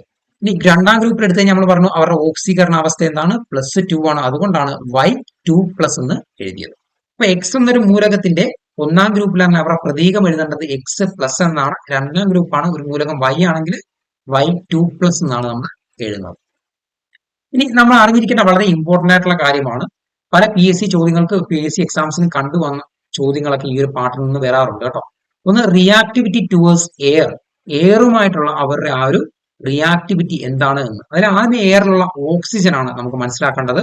അതിനുശേഷം നൈട്രജനുമായിട്ടുള്ള റിയാക്ടിവിറ്റി നമ്മൾ അറിഞ്ഞിരിക്കണം. ഇപ്പൊ ഓക്സിജനുമായിട്ട് റിയാക്ട് ചെയ്യുമ്പോൾ നിങ്ങൾ അറിയേണ്ട കാര്യം ഈ ഒരു 1ാമത്തെ ഗ്രൂപ്പ് ആരാണ്? ആൽക്കലി ലോഹങ്ങൾ. പ്രധാനമായിട്ട് 3 രീതിയിലുള്ള ഓക്സിജന്റെ കോമ്പൗണ്ടുകളാണ് ഫോം ചെയ്യുന്നത് കേട്ടോ. ആൽക്കലി എർത്ത് മെറ്റൽ, ഇതാണ് 3 തരത്തിലുള്ള ഓക്സൈഡ് ആണ് ഫോം ചെയ്യുന്നത്. ഏതൊക്കെയാണ്? Alkali earth metal, alkali metals ആണ് കേട്ടോ. 3 തരത്തിലുള്ള ആൽക്കലി എർത്ത് മെറ്റൽസ് അല്ല, ആൽക്കലി മെറ്റൽസ് ആണ് കേട്ടോ. 3 തരത്തിലുള്ള ഓക്സൈഡുകളാണ് ഫോം ചെയ്യുന്നത്. ഏതൊക്കെയാണ്? അതിന്റെ മോണോക്സൈഡ് എന്ന് വിളിക്കും, പെറോക്സൈഡ് എന്ന് വിളിക്കും, സൂപ്പർ ഓക്സൈഡ് എന്ന് വിളിക്കും. നിങ്ങൾ ഹൈഡ്രജൻ പെറോക്സൈഡ് ഒക്കെ കേട്ടിട്ടുണ്ടായിരിക്കും. അപ്പൊ മോണോക്സൈഡ്, പെറോക്സൈഡ്, സൂപ്പർ ഓക്സൈഡ്. അതിന്റെ മോണോക്സൈഡിന്റെ ഫോർമുല വരുന്നത് നമ്മൾ ഇതിലെ എല്ലാ മെറ്റലുകളെയും നമ്മൾ M എന്ന് വിളിക്കുകയാണെങ്കിൽ അത് M2O എന്നാണ് എന്ത് വരുന്നത്? മോണോക്സൈഡിന്റെ ഫോർമുല വരുന്നത്. പെറോക്സൈഡ് ആണെങ്കിൽ M2O2 എന്നാണ് വരുന്നത്. M2O2, അതായത് 2 ലിഥിയവും 2 ഓക്സിജനും കാണും, അതായത് M2O2 എന്നാണ് വരുന്നത്. സൂപ്പർ ഓക്സൈഡ് ആണെങ്കിൽ ഒരു മെറ്റലും 2 ഓക്സിജനും MO2 എന്ന് വേണം എഴുതാനായിട്ട്. അതായത് പൊട്ടാസ്യം ആണെങ്കിൽ പൊട്ടാസ്യം KO2 എന്ന് വേണം സൂപ്പർ ഓക്സൈഡിന്റെ കേസിൽ നമ്മൾ എഴുതാനായിട്ട്. പൊതുവായിട്ട് നിങ്ങൾ കേട്ടിരിക്കുന്ന കാര്യമായിരിക്കും മോണോക്സൈഡ്, പക്ഷെ പെറോക്സൈഡും സൂപ്പർ ഓക്സൈഡും നിങ്ങൾ കേൾക്കാനായിട്ട് വഴിയില്ല. അപ്പൊ നിങ്ങൾ ഇവിടെ അറിഞ്ഞിരിക്കേണ്ടത് ഈ ഒരു 3 കേസിലും ഓക്സിജന്റെ ഓക്സീകരണ അവസ്ഥ എന്താണ്? വ്യത്യാസമാണ്. പരീക്ഷയ്ക്ക് PSCക്ക് ഒരു പെറോക്സൈഡിൽ ഓക്സിജന്റെ ഓക്സീകരണാവസ്ഥ എത്രയാണെന്ന് ചോദിക്കാം. അല്ലെങ്കിൽ ഒരു മോണോക്സൈഡിൽ ഓക്സിജന്റെ ഓക്സീകരണാവസ്ഥ എത്രയാണെന്ന് ചോദിക്കാം. ഒരു സൂപ്പർ ഓക്സൈഡിൽ ഓക്സിജന്റെ ഓക്സീകരണാവസ്ഥ എത്രയാണെന്ന് ചോദിക്കാം. അപ്പോൾ നിങ്ങൾക്ക് പക്ഷെ അറിയാവുന്ന ഒരു കാര്യമുണ്ട്. എന്താണ് ഈ ഒരു മെറ്റലിന്റെ ഓക്സിഡേഷൻ സ്റ്റേറ്റ് അല്ലെങ്കിൽ ഓക്സീകരണാവസ്ഥ എന്താണ്? ഗ്രൂപ്പ് 1 ആൽക്കലി മെറ്റലിന്റെ ഓക്സിഡേഷൻ സ്റ്റേറ്റ് +1 ആണ് അല്ലെ. ഓക്സീകരണാവസ്ഥ +1 ആണ്. അപ്പൊ നമുക്ക് അത് വെച്ച് ഈസി ആയിട്ട് കണ്ടുപിടിക്കാൻ പറ്റും. നമുക്ക് ആദ്യം മോണോക്സൈഡിനെ നോക്കാം. നമ്മൾ ഉദാഹരണത്തിന് Li2O എന്നുള്ള Li2O M2O എന്നാണ് എഴുതുന്നത് അല്ലെ. അതുകൊണ്ട് Li2O എന്നുള്ള ഒരു മോണോക്സൈഡ് എടുത്തു. ഇതിൽ ഓക്സിജന്റെ ഓക്സീകരണാവസ്ഥ കണ്ടുപിടിക്കാനായിട്ട് PSC ചോദിച്ചു കഴിഞ്ഞാൽ നിങ്ങൾ എന്ത് ചെയ്യണം? നിങ്ങൾക്ക് അറിയാവുന്ന എന്താണ്? ലിഥിയത്തിന്റെ ഓക്സിഡേഷൻ സ്റ്റേറ്റ് നിങ്ങൾക്ക് അറിയാം അല്ലെ. ഏതാണ്? ഓക്സിഡേഷൻ സ്റ്റേറ്റ് ഓഫ് ലിഥിയം +1 ആണ് ഓക്സീകരണാവസ്ഥ. കാരണം അവർ ഒന്നാം ഗ്രൂപ്പാണ്. അപ്പൊ നിങ്ങൾ നോക്കേണ്ടത് ലിഥിയത്തിന്റെ ഇവിടെ +1 എന്ന് നിങ്ങൾ കൊടുത്തു. അങ്ങനെ +1 ഇൻറ്റു മൊത്തത്തിൽ എത്ര ലിഥിയം ഉണ്ട്? 2 ലിഥിയം ഉണ്ട്. അപ്പൊ +1 ഇൻറ്റു 2 പ്ലസ് നിങ്ങൾക്ക് അറിയേണ്ടത് ഏതിന്റെയാണ്? വൈയുടെ ഓക്സീകരണാവസ്ഥയാണ്. വൈ അല്ല, ഓക്സിജന്റെ ഓക്സീകരണാവസ്ഥയാണ് നിങ്ങൾ അറിയേണ്ടത്. അതിന് നമ്മൾ വൈ എന്ന് വിളിച്ചു. വൈ ഇൻറ്റു എത്ര ഓക്സിജൻ ഉണ്ട്? നിങ്ങൾക്ക് ഒരു ഓക്സിജനേ ഉള്ളൂ. അപ്പം +1 ഇൻറ്റു ഇവിടുത്തെ ലിഥിയത്തിന്റെ +1 ഓക്സീകരണാവസ്ഥ ഇൻറ്റു 2 ലിഥിയം ഉണ്ട് പ്ലസ് കണ്ടുപിടിക്കേണ്ട വൈയുടെ ഓക്സീകരണാവസ്ഥ ഇൻറ്റു എത്ര ഓക്സിജൻ ഉണ്ട്? ഒരു ഓക്സിജൻ = 0 ആണ് അല്ലെ. കാരണം ഒരു കോമ്പൗണ്ടിന്റെ മൊത്തത്തിലുള്ള ചാർജ് എന്തായിരിക്കണം? 0 ആയിരിക്കണം. അപ്പൊ ഇവിടെ നിങ്ങൾ വൈ കണ്ടുപിടിച്ച് നിങ്ങൾക്ക് എത്ര കിട്ടും? 2 + y = 0 എന്ന് കിട്ടും. y = -2 ആണ് എന്തെന്ന് പറയുന്നത്. ഒരു മോണോക്സൈഡിന്റെ കേസിൽ ഓക്സിജന്റെ ഓക്സീകരണാവസ്ഥ എന്താണ്? -2 ആണ്. എന്നാൽ ഒരു പെറോക്സൈഡ് നമുക്ക് നോക്കാം. ഉദാഹരണത്തിന് സോഡിയം പെറോക്സൈഡ് എടുത്തു കഴിഞ്ഞാൽ നമ്മുടെ ഫോർമുല എന്താണ്? M2O2 ആണ്. അതായത് Na2O2 എന്ന് നമുക്ക് എഴുതാം. ഓക്സിഡേഷൻ സ്റ്റേറ്റ് ഓഫ് സോഡിയം എത്രയാണ്? +1 ആണ് അല്ലെ. ഓക്സിഡേഷൻ സ്റ്റേറ്റ് ഓഫ് +1 ആണ്. അപ്പൊ എങ്ങനെ എഴുതാം? +1 ഇൻറ്റു എത്ര സോഡിയം ഉണ്ട്? 2 സോഡിയം ഉണ്ട്. അപ്പം +1 ഇൻറ്റു 2 പ്ലസ് കണ്ടുപിടിക്കേണ്ട ആളെ നമ്മൾ എന്തെടുത്തു? y എന്നെടുത്തു. y ഇൻറ്റു എത്ര ഓക്സിജൻ ഉണ്ട്? 2 ഓക്സിജൻ ഉണ്ട് = 0. അപ്പൊ ഇവിടെ നമുക്ക് +2 + 2y = 0 എന്ന് എഴുതാം. അങ്ങനെ 2y എന്ന് പറയുന്നത് -2 ആയിട്ട് വരും. y എന്ന് പറയുന്നത് എന്തായിട്ട് വരും? -1 ആയിട്ട് വരും. അതായത് പെറോക്സൈഡിൽ ഓക്സിജന്റെ ഓക്സീകരണാവസ്ഥ എത്രയാണ്? -1 ആണ്. എന്നാൽ ഒരു മോണോക്സൈഡിൽ -2 ആണ് എന്ത്? ഓക്സീകരണാവസ്ഥ. അടുത്ത നമുക്ക് നോക്കാവുന്നതാണ് എന്താണ് സൂപ്പർ ഓക്സൈഡ്. സൂപ്പർ ഓക്സൈഡ് എന്ന് പറഞ്ഞാൽ അതിനെ എങ്ങനെ ഡിനോട്ട് ചെയ്യാം? MO2 എന്ന് ഡിനോട്ട് ചെയ്യാം. MO2. അപ്പൊ നമുക്ക് എടുക്കാവുന്നത് പൊട്ടാസ്യത്തിന്റെ ഒരു സൂപ്പർ ഓക്സൈഡ് എടുക്കാം. KO2 എന്ന് എടുത്തു കഴിഞ്ഞാൽ നമുക്കറിയാം പൊട്ടാസ്യത്തിന്റെ ഓക്സിഡേഷൻ സ്റ്റേറ്റ് എത്രയാണ്? +1 ആണ്. അങ്ങനെ എത്ര പൊട്ടാസ്യം ഉണ്ട്? ഒരു പൊട്ടാസ്യം ഉണ്ട്. അപ്പൊ +1 × 1 പ്ലസ് കണ്ടുപിടിക്കേണ്ടവരുടെ ഓക്സീകരണാവസ്ഥ y എന്നെടുത്തു. അപ്പം y ഇൻറ്റു 2 ഓക്സിജൻ ഉണ്ട്. y ഇൻറ്റു 2 = എന്താണ്? 0 ആണ്. അവിടെ നിങ്ങൾ y കണ്ടുപിടിച്ചു കഴിഞ്ഞാൽ നിങ്ങൾക്ക് ഓക്സിജന്റെ ഓക്സീകരണാവസ്ഥ -1/2 ആണ് എന്ത്? ഓക്സിജന്റെ ഓക്സീകരണാവസ്ഥ കിട്ടുന്നത്. അതായത് മോണോക്സൈഡിൽ ഓക്സിജന്റെ ഓക്സീകരണാവസ്ഥ -2 ആണ്. പെറോക്സൈഡിൽ -1 ആണ്. സൂപ്പർ ഓക്സൈഡിൽ എന്താണ്? -1/2 ആണ്. ലിഥിയം കൂടുതലായിട്ട് ഫോം ചെയ്യുന്നത് എന്താണ്? മോണോക്സൈഡ് ആണ്. സോഡിയം ഫോം ചെയ്യുന്നത് എന്താണ്? പെറോക്സൈഡുകളാണ്. പൊട്ടാസ്യവും റുബീഡിയം സീസിയം എന്താണ് ഫോം ചെയ്യുന്നത്? സൂപ്പർ ഓക്സൈഡുകളാണ് ഫോം ചെയ്യുന്നത്. ഇനി ഇവിടെ അറിഞ്ഞിരിക്കേണ്ട ഒരു കാര്യം കൊണ്ട് നിങ്ങൾ സീസിയം ആണ് എന്ത്? ഏറ്റവും കൂടുതൽ ഐസോടോപ്പുകളുള്ള എന്ത് മൂലകം എന്ന് പറയുന്ന ആരാണ്? സീസിയം ആണ്. ഏറ്റവും കൂടുതൽ ഐസോടോപ്പുകളുള്ള മൂലകം സീസിയം ആണ്. പിന്നെ ഈ ആൽക്കലി മെറ്റലിന്റെ വേറെ പ്രത്യേകത എന്താണ്? ഇപ്പോൾ റിയാക്ടിവിറ്റി കൂടുതലാണ് അല്ലെ. ക്രിയാശീലത കൂടിയ മൂലകങ്ങളാണ് ആര്? ആൽക്കലി ലോഹങ്ങൾ എന്ന് പറയുന്നത്. ക്രിയാശീലത കൂടിയ റിയാക്ടിവിറ്റി കൂടിയ മൂലകങ്ങളാണ് എന്ത്? ആൽക്കലി ലോഹങ്ങൾ എന്ന് പറയുന്നത്. ഇനി നമുക്ക് അടുത്ത എയറുമായിട്ടുള്ള രണ്ടാമത്തെ ആൾ ഏതാണ്? നൈട്രജനുമായിട്ടുള്ള റിയാക്ടിവിറ്റി നോക്കാം. വളരെ ഇമ്പോർട്ടന്റ് ആണ്. അപ്പം നമുക്ക് ഇതിന് ഉദാഹരണമായിട്ട് ലിഥിയം എടുക്കാം. ലിഥിയത്തിന്റെ അറ്റോമിക് നമ്പർ 3 ആണ്. പ്രോട്ടോണുകളുടെ എണ്ണം അതുകൊണ്ട് 3 ആണ്. ഇലക്ട്രോണുകളുടെ എണ്ണവും 3 ആണ്. അപ്പൊ നമുക്കത് ഫില്ല് ചെയ്യുന്ന ഇലക്ട്രോൺ വിന്യാസം എങ്ങനെയാണ്? 2, 1 എന്നാണ് അല്ലെ. 2 ഇലക്ട്രോൺ കെ ഷെല്ലിൽ വരും. ഒരു ഇലക്ട്രോൺ അവിടെ വരും, എൽ ഷെല്ലിൽ വരും. നൈട്രജന്റെ അറ്റോമിക് നമ്പർ 7 ആണ്. അതുകൊണ്ട് പ്രോട്ടോണിന്റെ എണ്ണം 7 ആണ്. ഇലക്ട്രോണുകളുടെ എണ്ണം 7 ആണ്. ഇലക്ട്രോൺ വിന്യാസം എഴുതുന്നത് എങ്ങനെയാണ്? 2, 5 എന്നാണ് ഇലക്ട്രോൺ വിന്യാസം നമ്മൾ എഴുതുന്നത്. ഇനി നിങ്ങൾ നോക്കി ഇതിൽ 3 സ്പേസ് ഇവരിൽ വേക്കന്റ് ആണ് അല്ലെ. കാരണം 8 ഇലക്ട്രോൺസ് കംപ്ലീറ്റ് ചെയ്താൽ ഇവരെന്താ? ഇവരുടെ ബാഹ്യമത് ഷെല്ലില്, ഔട്ടർമോസ്റ്റ് ഷെല്ലില് 8 ഇലക്ട്രോൺസ് ഫില്ല് ചെയ്ത് അവർ എന്ത് കൈവരിക്കും? സ്ഥിരത കൈവരിക്കും. അവർ സ്റ്റേബിൾ ആകും. അപ്പൊ ഇവർക്ക് സ്റ്റേബിൾ ആവാനായിട്ട് 3 ഇലക്ട്രോണും കൂടെ എന്തുണ്ട്? ആവശ്യമുണ്ട്. പക്ഷെ ലിഥിയത്തിനാകെ 1 ഇലക്ട്രോണിനെ മാത്രമേ കൊടുക്കാനായിട്ട് സാധിക്കൂ. അവരുടെ ബാഹ്യമത ഷെല്ലിൽ 1 ഇലക്ട്രോൺ മാത്രമേ ഉള്ളൂ. അപ്പൊ നമുക്ക് എത്ര ലിഥിയം വേണം? 3 ലിഥിയം വേണം. അതുകൊണ്ട് ഇവർ തമ്മിൽ കൂടിച്ചേരുന്ന കോമ്പൗണ്ടിൽ 3 ലിഥിയവും 1 നൈട്രജനും ആയിരിക്കും. Li3N ആയിരിക്കും എന്തെന്ന് പറയുന്നത്? ഇവരുടെ രാസസൂത്രം. ലിഥിയവും നൈട്രജനും ചേർന്ന് കിട്ടുന്ന കോമ്പൗണ്ടിന്റെ സംയുക്തത്തിന്റെ രാസസൂത്രം എന്താണ്? Li3N ആയിരിക്കും. ഇനി നമുക്ക് അടുത്തത് കുറച്ച് ഇമ്പോർട്ടന്റ് ആയിട്ടുള്ള സോഡിയത്തിന്റെ കോമ്പൗണ്ടുകളാണ് നിങ്ങൾ അറിഞ്ഞിരിക്കേണ്ടത്. അപ്പൊ അവരുടെ കുറച്ച് സംയുക്തങ്ങൾ നിങ്ങൾ അറിഞ്ഞിരിക്കണം. ഇതിൽ ഒന്നാമത്തെയാണ് സോഡിയം ഹൈഡ്രോക്സൈഡ്. നമ്മളതിനെ കോസ്റ്റിക് സോഡ എന്ന് വിളിക്കാം കേട്ടോ. സോഡിയം ഹൈഡ്രോക്സൈഡ് എന്താണ്? കോസ്റ്റിക് സോഡയാണ്. അത് NaOH ആണ്. എന്താണ്? NaOH ആണ് സോഡിയം ഹൈഡ്രോക്സൈഡ്. അപ്പൊ അവർ നമ്മൾ ഉപയോഗിക്കുന്നത് സോപ്പിന്റെ നിർമ്മാണത്തിന് യൂസ് ചെയ്യാറുണ്ട്, പേപ്പർ, അതേപോലെ ആർട്ടിഫിഷ്യൽ സിൽക്കിന്റെ നിർമ്മാണത്തിന്, പെട്രോളിയം റിഫൈനിങ്ങിന് നമ്മൾ ഉപയോഗിക്കാറുണ്ട്, ബോക്സൈറ്റിന്റെ പ്യൂരിഫിക്കേഷൻ ഉപയോഗിക്കാറുണ്ട്. അതാണ് ബോക്സൈറ്റ് എന്താണ്? അലൂമിനിയത്തിന്റെ ഒരു അയിരാണ് എന്ത്? ബോക്സൈറ്റ് എന്ന് പറയുന്നത്, അല്ലെ? അതേപോലെ തന്നെ നമ്മൾ പ്യുവർ ഓയിലിന്റെയും ഫാറ്റിന്റെയും ഒക്കെ പ്രിപ്പറേഷനും ആര് യൂസ് ചെയ്യാറുണ്ട്? ഈ ഒരു കാസ്റ്റിക് സോഡ അല്ലെങ്കിൽ സോഡിയം ഹൈഡ്രോക്സൈഡ് യൂസ് ചെയ്യാറുണ്ട്. അടുത്ത ഇമ്പോർട്ടന്റ് ആയിട്ടുള്ള ഒരു കോമ്പൗണ്ട് ആണ് സോഡിയം കാർബണേറ്റ് അഥവാ വാഷിംഗ് സോഡ എന്ന് വിളിക്കും. ഇതിന്റെ ഫോമുല എന്താണ്? Na2CO3 10H2 ആണ്. സോഡിയം കാർബണേറ്റ് ആണ്. അപ്പൊ ഇവരെ നമ്മൾ യൂസ് ചെയ്യുന്നത് ഒന്ന് വാട്ടർ സോഫ്റ്റനിങ്ങിന് യൂസ് ചെയ്യാം, അതേപോലെ നമ്മൾ അലക്കാനൊക്കെ ലോണ്ടറിങ് പർപ്പസിന് യൂസ് ചെയ്യുന്നുണ്ട്. പിന്നെ ഗ്ലാസ്, സോപ്പ്, അതേപോലെ ബൊറാക്സ്, പിന്നെ ഈ പറഞ്ഞ കോസ്റ്റിക് സോഡയുടെ ഒക്കെ നിർമ്മാണത്തിന് ആരെ യൂസ് ചെയ്യുന്നുണ്ട്? ഈ ഒരു സോഡിയം കാർബണേറ്റ് നമ്മൾ യൂസ് ചെയ്യുന്നുണ്ട്. ഇവരെ നമ്മൾ പേപ്പറിന്റെ നിർമ്മാണത്തിന് യൂസ് ചെയ്യുന്നുണ്ട്, പെയിന്റുകളുടെ നിർമ്മാണത്തിന്, ടെക്സ്റ്റൈൽ ഇൻഡസ്ട്രീസിലൊക്കെ ആര് യൂസ് ചെയ്യുന്നുണ്ട്? ഈ സോഡിയം കാർബണേറ്റ് യൂസ് ചെയ്യുന്നുണ്ട്. അപ്പൊ 4 സ്റ്റേറ്റ്മെന്റ് എന്നിട്ട് ഇതിൽ ഏതിനാണ് നമ്മൾ സോഡിയം കാർബണേറ്റ് യൂസ് ചെയ്യാത്തത് എന്നൊക്കെ PSCക്ക് ചോദിക്കാം. പിന്നെ അടുത്ത് അറിഞ്ഞിരിക്കേണ്ട ഒരു കോമ്പൗണ്ട് ആണ് നമ്മുടെ ബേക്കിംഗ് സോഡ. ഏതാണ്? Sodium hydrogen carbonate. ഏതാണ്? Sodium hydrogen carbonate. NaHCO3 ആണ് എന്ത്? രാസസൂത്രം. അപ്പൊ ഇവര് പ്രധാനമായിട്ട് ഉപയോഗിക്കുന്നത് ഒന്ന് ആന്റിസെപ്റ്റിക് ആയിട്ട് യൂസ് ചെയ്യാറുണ്ട്. നമുക്ക് സ്കിൻ ഇൻഫെക്ഷൻ ഒക്കെ വരുമ്പോൾ എന്ത് ചെയ്യാറുണ്ട്? ആന്റിസെപ്റ്റിക് ആയിട്ട് യൂസ് ചെയ്യാറുണ്ട്. വളരെ ഇമ്പോർട്ടന്റ് ആയിട്ടുള്ള ഒരു പോയിന്റ് ആണ്, ഫയർ എക്സ്റ്റിംഗ്വിഷർ ആയിട്ട് യൂസ് ചെയ്യുന്ന ആരെയാണ്? സോഡിയം ഹൈഡ്രജൻ കാർബണേറ്റ് അഥവാ ബേക്കിംഗ് സോഡയെ ഫയർ എക്സ്റ്റിംഗ്വിഷേഴ്സിൽ യൂസ് ചെയ്യാറുണ്ട്. അടുത്ത 4ാമത്തെ കോമ്പൗണ്ട് ആണ് സോഡിയം ക്ലോറൈഡ്. എല്ലാവർക്കും അറിയാവുന്നതാണ്. എന്താണ്? ടേബിൾ സാൾട്ട് അല്ലെങ്കിൽ കിച്ചൺ സാൾട്ട് ആണ് എന്ത്? സോഡിയം ക്ലോറൈഡ് എന്ന് പറയുന്നത്. അത് സോഡിയം പെറോക്സൈഡിന്റെയും ഈ പറഞ്ഞ കോസ്റ്റിക് സോഡയുടെയും സോഡിയം കാർബണേറ്റിന്റെ ഒക്കെ നിർമ്മാണത്തിന് യൂസ് ചെയ്യുന്നതാണ് എന്തെന്ന് പറയുന്നത്? സോഡിയം ക്ലോറൈഡ് എന്ന് പറയുന്നത്. പിന്നെ നമ്മുടെ ഇലക്ട്രോളിസിസ്, വൈദ്യുത വിശ്ലേഷണത്തിലൊക്കെ നമ്മൾ ഇലക്ട്രോലൈറ്റുകളായിട്ടും ആരെ യൂസ് ചെയ്യാറുണ്ട്? സോഡിയം ക്ലോറൈഡിനെ യൂസ് ചെയ്യാറുണ്ട്. അടുത്ത നമ്മൾ ഗ്രൂപ്പ് 2 ആണ് മനസ്സിലാക്കുന്നത്. ഗ്രൂപ്പ് 2 വരുന്നത് എന്താണ്? Beryllium, magnesium, calcium, strontium, barium, radium ആണ് വരുന്നത്. ഇവരെ ഓർത്തിരിക്കാനായിട്ട് നമ്മൾ ആദ്യത്തെ പാർട്ടിൽ പഠിച്ചു എന്താണ്? Beer mugs can serve in bar എന്ന് ഓർത്തു വെക്കാം. ബാർ കേട്ടോ, BAR എന്ന് ഓർത്തു വെക്കാം. Bar, beer mugs can serve in bar എന്ന് ഓർത്തു വെച്ച് കഴിഞ്ഞാൽ ഗ്രൂപ്പ് 2 നിങ്ങൾക്ക് ഈസി ആയിട്ട് ഓർത്തിരിക്കാം. അപ്പൊ ആദ്യമേ റിയാക്ടിവിറ്റി ടുവേഴ്സ് എയറിൽ നമ്മൾ ഡിസ്കസ് ചെയ്യുന്ന ആരെയാണ്? ഓക്സിജനെയാണ്. അപ്പൊ ബെർലിയത്തിന്റെ അറ്റോമിക് നമ്പർ 4 ആണ്.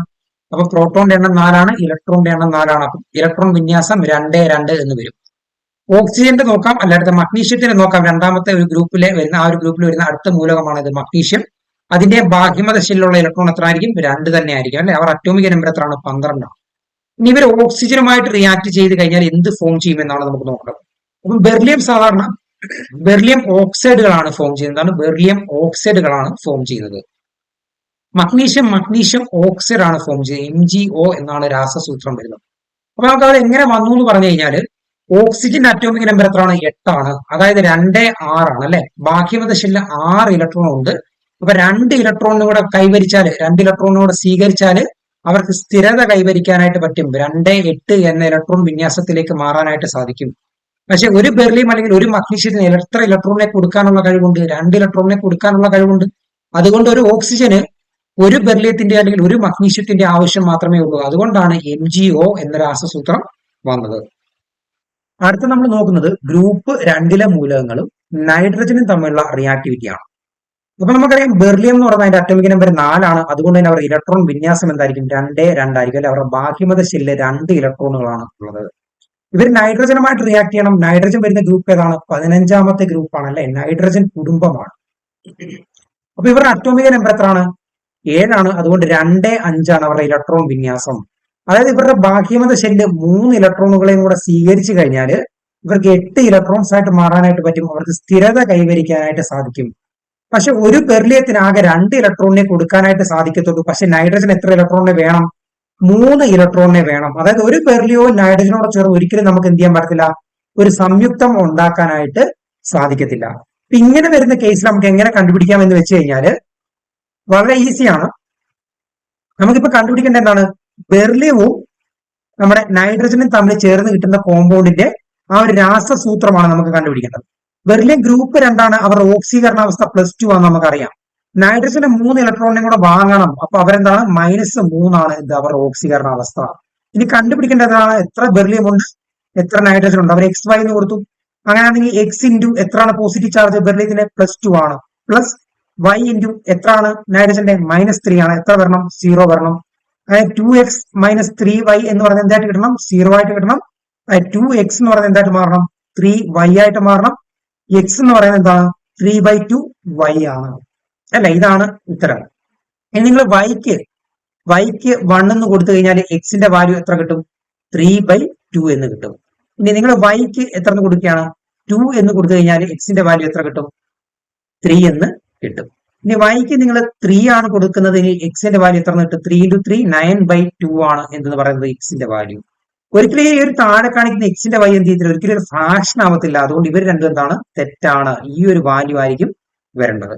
അപ്പൊ നിങ്ങൾ നോക്കിയ ബെർലിയം ഈ എക്സിന്റെ വാല്യൂ എത്രയാണ് എക്സ് 3 ആണ്, B3N2 ആണ് എന്ത് ബെർലിയവും നൈട്രജനും തമ്മിൽ ചേരുന്ന കോമ്പൗണ്ടിന്റെ രാസസൂത്രം എന്ന് പറയുന്നത്. വളരെ ഈസി ആയിട്ട് കണ്ടുപിടിക്കാം. ഇതുമായിട്ട് സംബന്ധിച്ച ഒരു ചോദ്യം നമ്മുടെ 2023 UP സ്കൂൾ ടീച്ചർ എക്സാംസിൽ ചോദിച്ചതാണ്. ആവർത്തന പട്ടിക ഉപയോഗിച്ചുകൊണ്ട് മഗ്നീഷ്യവും നൈട്രജനും തമ്മിൽ സംയോജിച്ചുണ്ടാകുന്ന സംയുക്തത്തിന്റെ രാസസൂത്രം പ്രവചിക്കുക എന്നതായിരുന്നു ചോദ്യം. അപ്പൊ നമുക്ക് 4 ഓപ്ഷൻസ് അവർ തന്നിട്ടുണ്ട്. എങ്ങനെ കണ്ടുപിടിക്കാം, വളരെ ഈസിയാണ്. നമ്മൾ എന്ത് ചെയ്യണം, നമുക്ക് മഗ്നീഷ്യവും നൈട്രജനും തമ്മിലുള്ളതാണ് കിട്ടേണ്ടത്. മഗ്നീഷ്യം രണ്ടാമത്തെ ഗ്രൂപ്പാണ്, അപ്പൊ അവർ ഓക്സീകരണ അവസ്ഥ +2 ആണ്, നൈട്രജന്റെ എത്രയാണ് -3 ആണ്. കണ്ടുപിടിക്കേണ്ടവരെ നമ്മൾ എക്സ് വൈ എന്ന് വിളിച്ചു അല്ലെ, ആ നമ്പറാണ് നമുക്ക് കണ്ടുപിടിക്കേണ്ടത്. അപ്പൊ എന്തെടുത്തു X into +2 plus y into -3 = 0 എന്ന് കിട്ടി. 2x - 3y എന്ന് പറയുന്നത് എന്താണ് 0 ആണ്.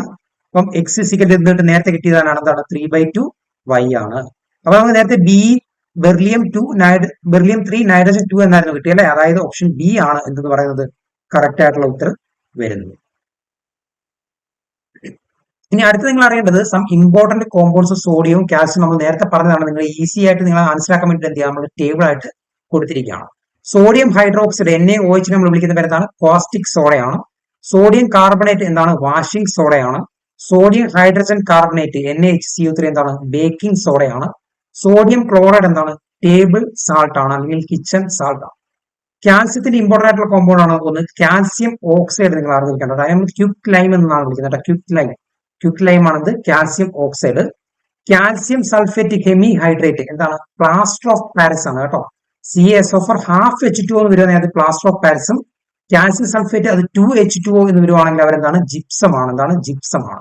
ഇനി കാൽസ്യം ഹൈഡ്രോക്സൈഡ് എന്ന് വിളിക്കുന്ന പേരാണ് സ്ലേക്കർ ലൈം എന്നാണ് വിളിക്കുന്നത്. അപ്പൊ ഈ ഒരു കോമ്പൗണ്ടുകൾ നിങ്ങൾ എന്ത് ചെയ്യുക, ഈ ഒരു ആൽക്കലി മെറ്റലിന്റെയും ആൽക്കലി എർത്ത് മെറ്റലിന്റെയും ഈ ഒരു കോമ്പൗണ്ടുകളോട് നിങ്ങളൊന്ന് ഓർത്ത് വെക്കുക. ഇനി അടുത്തത് നമ്മൾ നോക്കേണ്ടത് ഡി ബ്ലോക്ക് എലിമെന്റ് ആണ്. ഏതാണ് സംക്രമണ മൂലകങ്ങളാണ്, ട്രാൻസിഷൻ എലിമെന്റ്സ് ഡി ബ്ലോക്ക് മൂലകങ്ങളാണ് അല്ലെ. അവരെയാണ് ഗ്രൂപ്പ് 3 തൊട്ട് ഗ്രൂപ്പ് 12 വരെയുള്ള മൂലകങ്ങളാണ് എന്ന് പറയുന്നത് ഡി ബ്ലോക്ക് മൂലകങ്ങൾ എന്ന് പറയുന്നത്. ഗ്രൂപ്പ് 3 തൊട്ട് ഗ്രൂപ്പ് 12 വരെയുള്ള മൂലകങ്ങളാണ് ഡി ബ്ലോക്ക് എലിമെന്റ്സ്. ഇതിൽ നമ്മൾ അറിയേണ്ട കാര്യം എന്ന് പറയുന്നത് സംക്രമണ മൂലകങ്ങൾ എന്താണ് മെറ്റൽസ് ആണ്, അവർ ലോഹങ്ങളാണ്. ഇവ നിറമുള്ള സംയുക്തങ്ങളാണ് ഉണ്ടാക്കുന്നത്. ആര് നമ്മുടെ ഡി ബ്ലോക്ക് എലിമെന്റ്സ് നിറമുള്ള സംയുക്തങ്ങളാണ് ഉണ്ടാക്കുന്നത്. ഗ്രൂപ്പിലെ പീരീഡിലും ഇവ രാസഗുണങ്ങൾ എന്ത് ചെയ്യും സാദൃശ്യം കാണിക്കും. എന്നാൽ എസ് ബ്ലോക്കിന്റെ കേസിൽ പി ബ്ലോക്കിന്റെ കേസിൽ അവർ ഗ്രൂപ്പിലായിരുന്നു എന്ത് കാണിക്കുന്നത് രാസഗുണങ്ങളിൽ സാദൃശ്യം കാണിക്കുന്നത്, അല്ലെങ്കിൽ ഭൗതികമായ ഗുണങ്ങളുടെ സാദൃശ്യം കാണിക്കുന്നത് എവിടെയായിരുന്നു ഒരു ഗ്രൂപ്പിലായിരുന്നു. അതിന് കാരണം എന്താണ്, ഒരു ഗ്രൂപ്പിൽ അവരുടെ ബാഹ്യമത ഷെല്ലുള്ള ഇലക്ട്രോണുകളുടെ എണ്ണം തുല്യമായിരുന്നു. എന്നാൽ ഒരു ഡി ബ്ലോക്ക് എലിമെന്റിനെ സംബന്ധിച്ചിടത്തോളം അവർ ഗ്രൂപ്പിലും പീരീഡിലും എന്ത് ചെയ്യുന്നുണ്ട് രാസഗുണങ്ങളിലെ സാദൃശ്യം കാണിക്കുന്നുണ്ട്. നിങ്ങൾ അറിയേണ്ട ഒരു ഡി ബ്ലോക്കിൽ ഈ ഒരു 3 എലമെന്റുകൾ മറ്റ് എലമെന്റുകളെ പോയല്ല കേട്ടോ. ഇവരുടെ പ്രോപ്പർട്ടീസ് ഇവരുടെ സ്വഭാവം എന്താണ് മറ്റ് ഡി ബ്ലോക്ക് എലമെന്റുകളെ അപേക്ഷിച്ച് എന്താണ് വ്യത്യാസമാണ്. അതുകൊണ്ടാണ് ഈ ഒരു സിങ്ക് കാഡ്മിയം മെർക്കുറി എന്ന ഈ ഒരു 3 മൂലകങ്ങളെ നമ്മൾ കപട സംക്രമണ മൂലകങ്ങൾ എന്നാണ് കേട്ടോ, സ്യൂഡോ ട്രാൻസിഷൻ എലമെന്റ്സ് എന്നാണ് വിളിക്കുന്നത്. കപട സംക്രമണ മൂലകങ്ങൾ എന്നാണ് വിളിക്കുന്നത്. ഇനി നമ്മൾ ഡി ബ്ലോക്ക് മൂലകങ്ങളുടെ ഓക്സീകരണാവസ്ഥ നമുക്ക് നോക്കാം. അതിൽ ആദ്യത്തെ നമുക്ക് അറിയേണ്ടത് Fe ആണ് കേട്ടോ. അയണിന്റെ ഓക്സീകരണാവസ്ഥ നമ്മൾ SCRT സിലബസിൽ പറഞ്ഞിരിക്കുന്ന കാര്യമാണ്. ഇപ്പൊ അയണിന്റെ നിങ്ങൾക്ക് അറിയാം എന്താണ് അറ്റോമിക നമ്പർ എത്രയാണ് അയണിന്റെ വരുന്നത്. അയോണിന്റെ അറ്റോമിക നമ്പർ വരുന്നത് 26 ആണ്. എത്രയാണ് 26 ആണ് അയൺ അറ്റോമിക നമ്പർ വരുന്നത്. അപ്പൊ അയൺ ക്ലോറിനുമായിട്ട് ചേർന്നിട്ട് 2 തരത്തിലുള്ള കോമ്പൗണ്ടുകളാണ് ഫോം ചെയ്യുന്നത്. ഒന്ന് ഫെറസ് ക്ലോറൈഡും 2 ഫെറിക് ക്ലോറൈഡും. ഫെറിക് ക്ലോറൈഡിന്റെ ഫോമുല എന്താണ് FeCl3 ആണ്. ഫെറസ് ക്ലോറൈഡിന്റെ ഫോമുല FeCl2 ആണ്. ഓക്കെ, ഫെറസ് ക്ലോറൈഡ് എന്ന് പറഞ്ഞാൽ FeCl2, ഫെറിക് ക്ലോറൈഡ് എന്ന് പറഞ്ഞാൽ FeCl3. ഇനി ഇവരിലെ അയണിന്റെ ഓക്സീകരണാവസ്ഥ എത്രയാണെന്ന് നമുക്ക് കണ്ടുപിടിക്കണം. അത് നമ്മൾ നേരത്തെ കണ്ടുപിടിച്ചതിന്റെ കൂട്ടാണ് എന്താണ് ഫെറസ് ക്ലോറൈഡ് നമ്മൾ ആദ്യം എടുത്തു. അപ്പൊ നിങ്ങൾക്ക് അറിയാം ക്ലോറിന്റെ ഓക്സീകരണാവസ്ഥ എത്രയാണ്? -1 ആണ് കേട്ടോ. അത് ഓർത്തിരിക്കണം. ക്ലോറിന്റെ എത്രയാണ്? -1 ആണ്. അപ്പം ക്ലോറിന്റെ -1 ആണ്. അപ്പൊ നമുക്ക് എഫിന്റെ കണ്ടുപിടിക്കണം. അപ്പൊ എഫിക്ക് നമ്മൾ ഒന്നെടുത്ത് y എന്ന് വിളിച്ചു. ഇനി നോക്കിയേ, ഓക്സിഡേഷൻ സ്റ്റേറ്റ് എത്രയാണ്? ക്ലോറിന്റെ -1 ആണ്.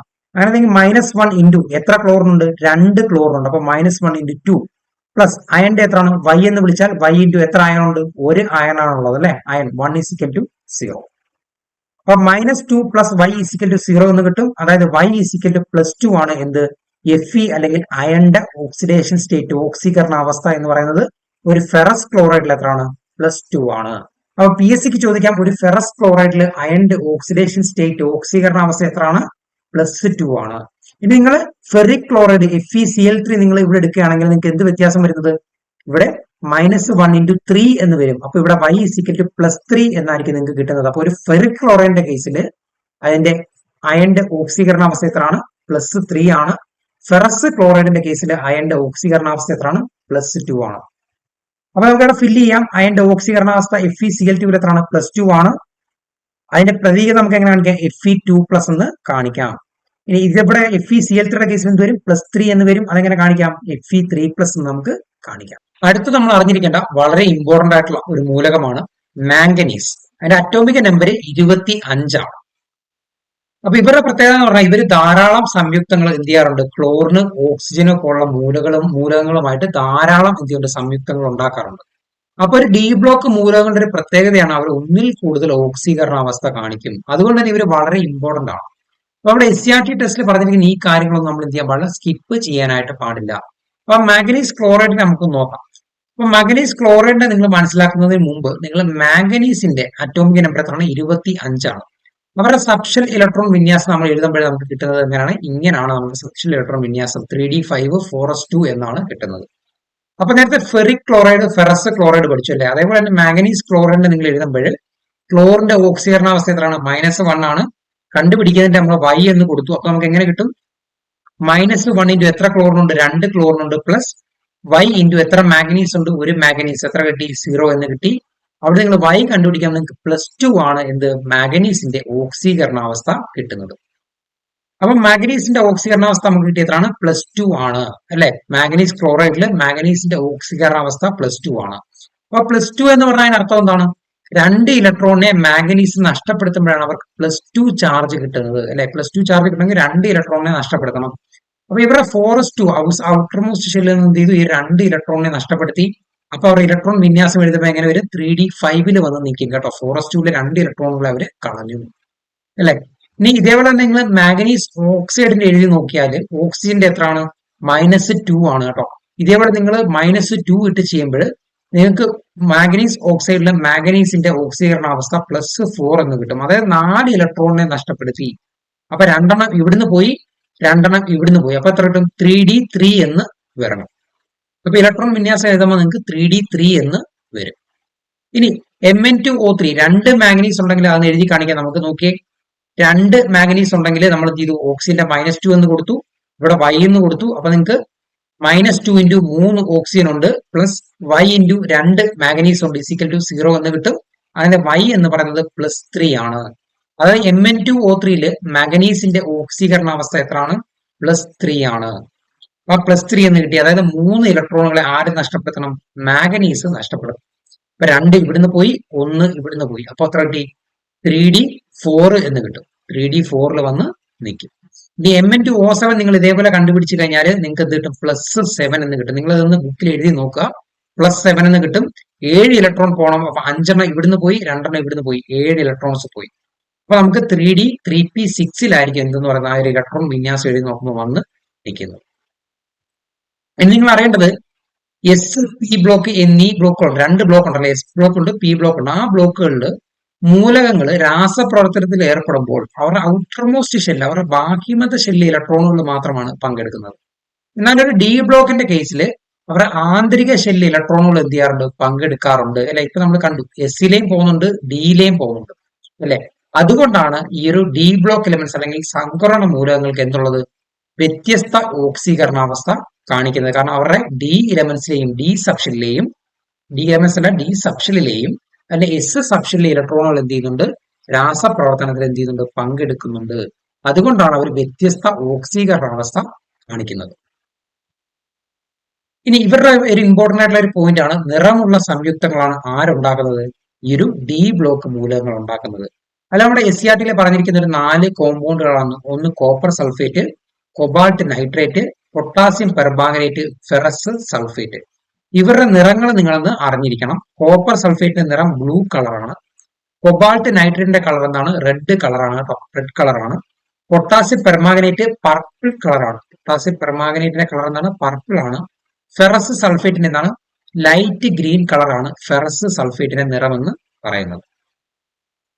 ഇനി നിങ്ങൾ അറിയേണ്ടത്, സംക്രമണ മൂലകങ്ങൾ സംയുക്തങ്ങൾ മിക്കവാറും എന്താണ്, നിറമുള്ളതാണ് അല്ലെ, നമ്മൾ കണ്ടതാണ്. അവയിലെ സംക്രമണ മൂലകങ്ങളെ അയോണുകളുടെ സാന്നിധ്യമാണ് ആ നിറത്തിന് കാരണം. ആ അയോണുകളുടെ സാന്നിധ്യമാണ് എന്തിന്റെ നിറത്തിന് കാരണം, ഡി ബ്ലോക്ക് എലിമെന്റുകളുടെ നിറത്തിന് കാരണം അവയിലുള്ള അയോണുകളുടെ സാന്നിധ്യമാണ്. ഇനി ഗ്ലാസിന് നിറം നൽകാനും അതേപോലെ ഓയിൽ പെയിന്റ്സിനൊക്കെ എന്താണ് നിറങ്ങൾ നൽകുന്നത്, എന്താണ്, സംക്രമണ മൂലക സംയുക്തങ്ങളാണ് എന്തെന്ന് പറയുന്നത്, ഗ്ലാസിന് നിറം നൽകാനും ഓയിൽ പെയിന്റിനും ഒക്കെ എന്ത് ചെയ്യുന്നത്, യൂസ് ചെയ്യുന്നത്. ഇനി ഇവരുടെ ഇമ്പോർട്ടന്റ് ആയിട്ടുള്ള ഒരു പ്രത്യേകതയാണ്, ഇവർ ഉൾപ്രേരകങ്ങളാണ്, കാറ്റലിസ്റ്റുകളാണ്. രാസപ്രവർത്തനത്തിന്റെ വേഗതയെ സ്വാധീനിക്കാൻ കഴിവുള്ള പദാർത്ഥങ്ങളെ നമ്മൾ വിളിക്കുന്ന പേരാണ് ഉൾപ്രേരകങ്ങൾ. അത് PSC ചോദ്യമാണ്. എന്താണ് കാറ്റലിസ്റ്റ് അല്ലെങ്കിൽ ഉൾപ്രേരകങ്ങൾ? രാസപ്രവർത്തന വേഗതയെ സ്വാധീനിക്കാൻ കഴിയുന്ന പദാർത്ഥങ്ങളെയാണ് നമ്മൾ എന്തെന്ന് വിളിക്കുന്നത്, ഉൾപ്രേരകങ്ങൾ അല്ലെങ്കിൽ കാറ്റലിസ്റ്റ് എന്ന് വിളിക്കുന്നത്. അപ്പൊ നമ്മുടെ SCERT ടെസ്റ്റിൽ ഒരു 3 കാറ്റലിസ്റ്റ് മെൻഷൻ ചെയ്തിട്ടുണ്ട്. ഒന്ന് വനേഡിയം പെന്റോക്സൈഡ്. വനേഡിയം ഒരു ഡി ബ്ലോക്ക് എലിമെന്റ് ആണ്. വനേഡിയം പെന്റോക്സൈഡ് നമ്മൾ കോണ്ടാക്ട് പ്രോസസ് അല്ലെങ്കിൽ സമ്പർക്ക പ്രക്രിയ, സൾഫ്യൂരിക് ആസിഡിന്റെ നിർമ്മാണത്തിന് യൂസ് ചെയ്യുന്ന കോണ്ടാക്ട് പ്രോസസ്സിൽ യൂസ് ചെയ്യുന്ന കാറ്റലിസ്റ്റ് ആണ് എന്തെന്ന് പറയുന്നത്, വനേഡിയം പെന്റോക്സൈഡ്. ഇനി സ്പോഞ്ചി അയൺ. അയൺ എന്താണ്, ഒരു ഡി ബ്ലോക്ക് എലിമെന്റ് ആണ്. അപ്പൊ അവരെ ഉപയോഗിക്കുന്ന ഒരു പ്രക്രിയയാണത് ഹേബർ പ്രക്രിയ. നിങ്ങൾക്ക് അറിയാവുന്നതാണ്, അമോണിയയുടെ നിർമ്മാണത്തിന് യൂസ് ചെയ്യുന്ന പ്രക്രിയയാണത് ഹേബർ പ്രക്രിയ. പിന്നെ നിക്കൽ യൂസ് ചെയ്യുന്നത് ഓയിലുകളുടെയൊക്കെ എണ്ണയുടെയൊക്കെ ഹൈഡ്രോജിനേഷന് യൂസ് ചെയ്യുന്ന എലിമെന്റ് ആണ് നിക്കൽ. കാറ്റലിസ്റ്റ് ആയിട്ട് യൂസ് ചെയ്യുന്നതാണ് നിക്കൽ. അവർ വനസ്പതിയുടെ നിർമ്മാണത്തിനൊക്കെയാണ് യൂസ് ചെയ്യുന്നത്. ഇനി അടുത്ത നിങ്ങൾ അറിഞ്ഞിരിക്കേണ്ടത് പി ബ്ലോക്ക് മൂലകങ്ങളുടെ ചില പ്രത്യേകതകളാണ്. അപ്പൊ പി ബ്ലോക്ക് മൂലകം എന്ന് പറയുമ്പോൾ നമുക്ക് 13 തൊട്ട് 18 ഗ്രൂപ്പ് വരെ വരുന്ന മൂലകങ്ങളെയാണ് നമ്മൾ പി ബ്ലോക്ക് എലിമെന്റ്സ് എന്ന് വിളിക്കുന്നത്. അതിൽ ആരൊക്കെയുണ്ട്, ലോഹങ്ങളുണ്ട്, അലോഹങ്ങളുണ്ട്, ഉപലോഹങ്ങളുണ്ട് അല്ലെ. ലോഹങ്ങളുടെയും അലോഹങ്ങളുടെയും പ്രത്യേകതകൾ കാണിക്കുന്നവരാണ് ഉപലോഹങ്ങൾ അല്ലെങ്കിൽ മെറ്റലോയിഡ്സ് എന്ന് പറയും.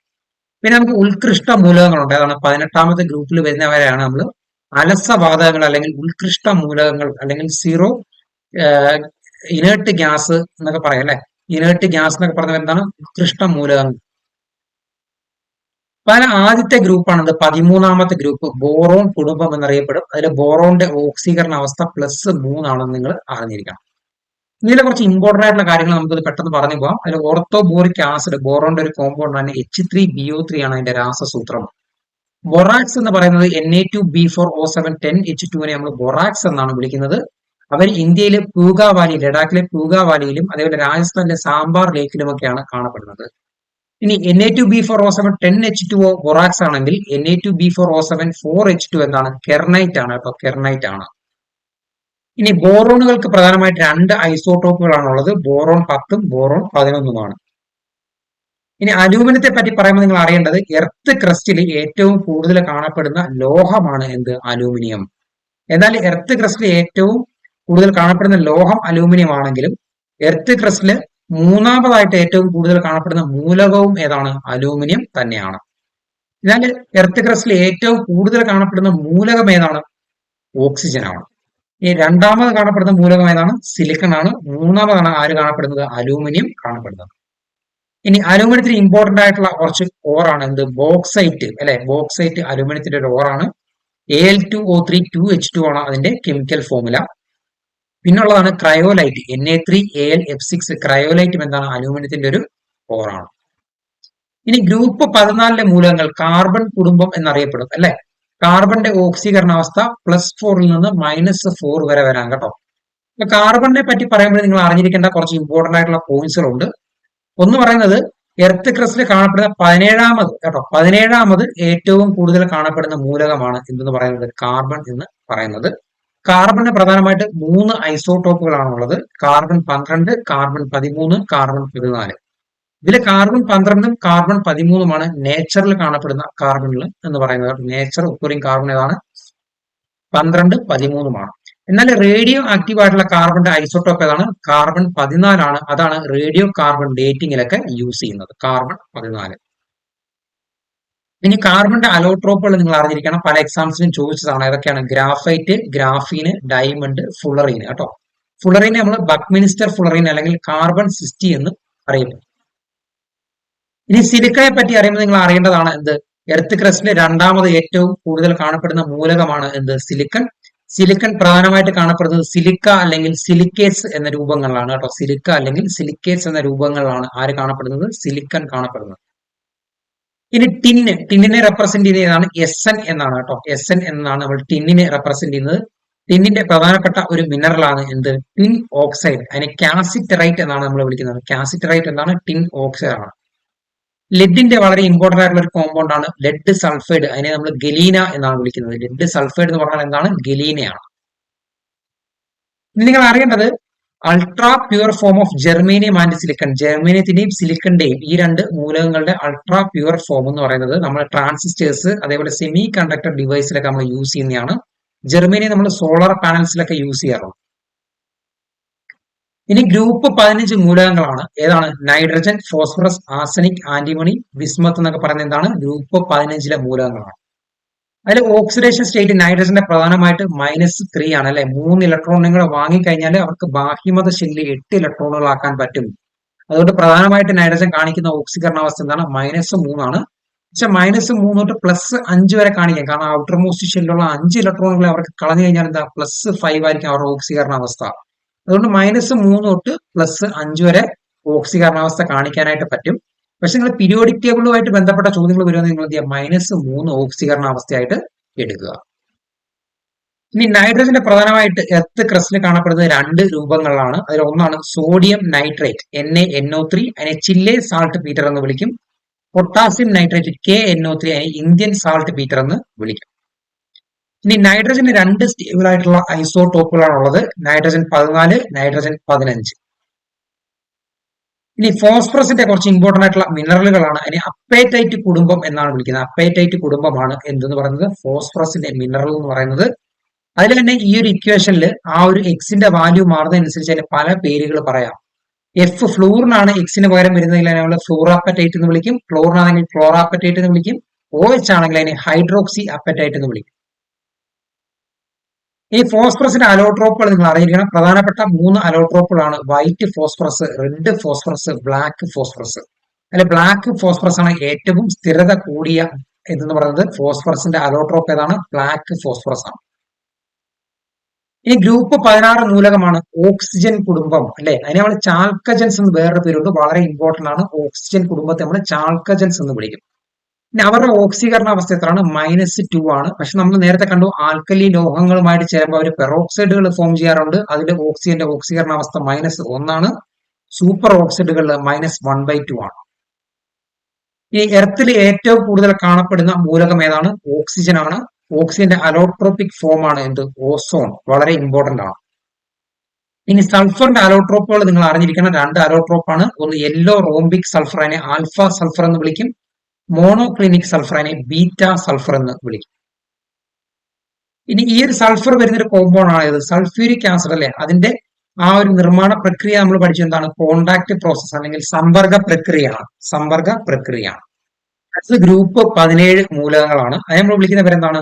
ഹാലജൻസ് എന്നാണ് വിളിക്കുന്നത്. ഗ്രൂപ്പ് 17 മൂലകങ്ങളെ നമ്മൾ ഹാലജൻസ് ആണ് വിളിക്കുന്നത്. അതിൽ വരുന്നതാണ് fluorine, chlorine, bromine, iodine, astatine എന്നൊക്കെ വരും കേട്ടോ. ടെന്നസിനൊക്കെ വരും. അതിൽ ഫ്ലൂറിൻ എന്ന് പറയുന്നത് ക്ലോറിൻ എന്ന് പറയുന്നത് എന്താണ്? വാതകങ്ങളാണ്, ഗ്യാസ് ആണ്. ബ്രോമിൻ എന്താണ്? ലിക്വിഡ് ആണ്. അയഡിൻ എന്താണ്? സോളിഡ് ആണ് കേട്ടോ, ഖരമാണ്. ഇനി ഹാലജൻ ഫാമിലി എന്നാണ് ഇവരെ നമ്മൾ വിളിക്കുന്നതെന്ന് പറഞ്ഞു അല്ലെ. ഇതിപ്പോ ഈ ഒരു ഹാലജൻ എന്ന് പറയുന്ന പേര് വന്നത് ഒരു ഗ്രീക്ക് പദത്തിൽ നിന്നാണ്. ഹാലോ എന്ന വാക്കിനർത്ഥം സാൾട്ട് എന്നാണ്. ജീൻ എന്ന വാക്കിനർത്ഥം ബോൺ എന്നാണ്. അതുകൊണ്ട് തന്നെ ഇത് സാൾട്ട് പ്രൊഡ്യൂസേഴ്സ് എന്നാണ് എന്ത്? ഹാലജൻ എന്ന വാക്കിന്റെ അർത്ഥം. ഇവർ കോമൺ ആയിട്ട് കാണിക്കുന്ന ഓക്സിഡേഷൻ സ്റ്റേറ്റ് എന്ന് പറയുന്നത് -1 ആണ്. ക്ലോറിൻ പല കോമ്പൗണ്ട് ആയിട്ട് പല ഓക്സിഡേഷൻ സ്റ്റേറ്റ് കാണിക്കാറുണ്ട്. എങ്കിലും പ്രധാനമായിട്ടുള്ള ഓക്സിഡേഷൻ സ്റ്റേറ്റ് എന്നതാണ് -1 ആണ് ഇവരുടെ പ്രധാനപ്പെട്ട ഓക്സീകരണ അവസ്ഥ. ഇനി നിങ്ങൾ അറിയേണ്ടത് ഫ്ലൂറിനാണ് ഒരു പീരിയോഡിക് ടേബിളിൽ ഏറ്റവും ഇലക്ട്രോ നെഗറ്റിവിറ്റി കൂടിയ മൂലകം ഏതാണെന്ന് ചോദിച്ചാൽ ഏതാണ്? ഫ്ലൂറിനാണ് ഒരു പീരിയോഡിക് ടേബിളിൽ ഏറ്റവും ഇലക്ട്രോ നെഗറ്റിവിറ്റി കൂടിയ മൂലകം എന്ന് പറയുന്നത്. രണ്ടാമത് ഇലക്ട്രോ നെഗറ്റിവിറ്റി കൂടിയ മൂലകം ഏതാണ്? ഓക്സിജൻ ആണ് കേട്ടോ. ഒരു പീരിയോഡിക് ടേബിളിൽ രണ്ടാമത്തെ ഏറ്റവും ഇലക്ട്രോ നെഗറ്റിവിറ്റി കൂടിയ മൂലകം ഏതാണ്? ഓക്സിജൻ ആണ്. അപ്പൊ ഇത്രയും കാര്യങ്ങളാണ് നമ്മുടെ ഇന്നത്തെ ഒരു ക്ലാസ്സിൽ നമ്മൾ ഡിസ്കസ് ചെയ്യുന്നത്. ഗ്രൂപ്പ് 18 അലസവാദങ്ങളെയൊക്കെ പറ്റിയിട്ട് നമ്മൾ കഴിഞ്ഞ പാർട്ട് 2 ഡിസ്കസ് ചെയ്ത എഫ് ബ്ലോക്കിനെ പറ്റി നമ്മൾ ഡിസ്കസ് ചെയ്തതാണ്. അപ്പൊ അതിനെ പറ്റിയിട്ട് നിങ്ങൾ കൂടുതൽ കാര്യങ്ങൾ അറിയേണ്ട കാര്യമില്ല. അപ്പൊ ഇത്രയും കാര്യങ്ങൾ ഈ 3 പാർട്ടോടുകൂടി ഒരു പീരിയോഡിക് ടേബിളിന്റെ കംപ്ലീറ്റ് ടോപ്പിക് എന്ത് ചെയ്തിട്ടുണ്ട് നമ്മൾ ചെയ്തിട്ടുണ്ട്. അപ്പൊ നിങ്ങൾക്ക് നമ്മുടെ ക്ലാസ്സുകൾ ഇഷ്ടം നമ്മുടെ ക്ലാസ് ഒന്ന് ലൈക്ക് ചെയ്യുക, സബ്സ്ക്രൈബ് ചെയ്യുക, നിങ്ങളുടെ ഫ്രണ്ട്സിനൊക്കെ ഒന്ന് ഷെയർ ചെയ്ത് കൊടുക്കുക. Thanks for watching.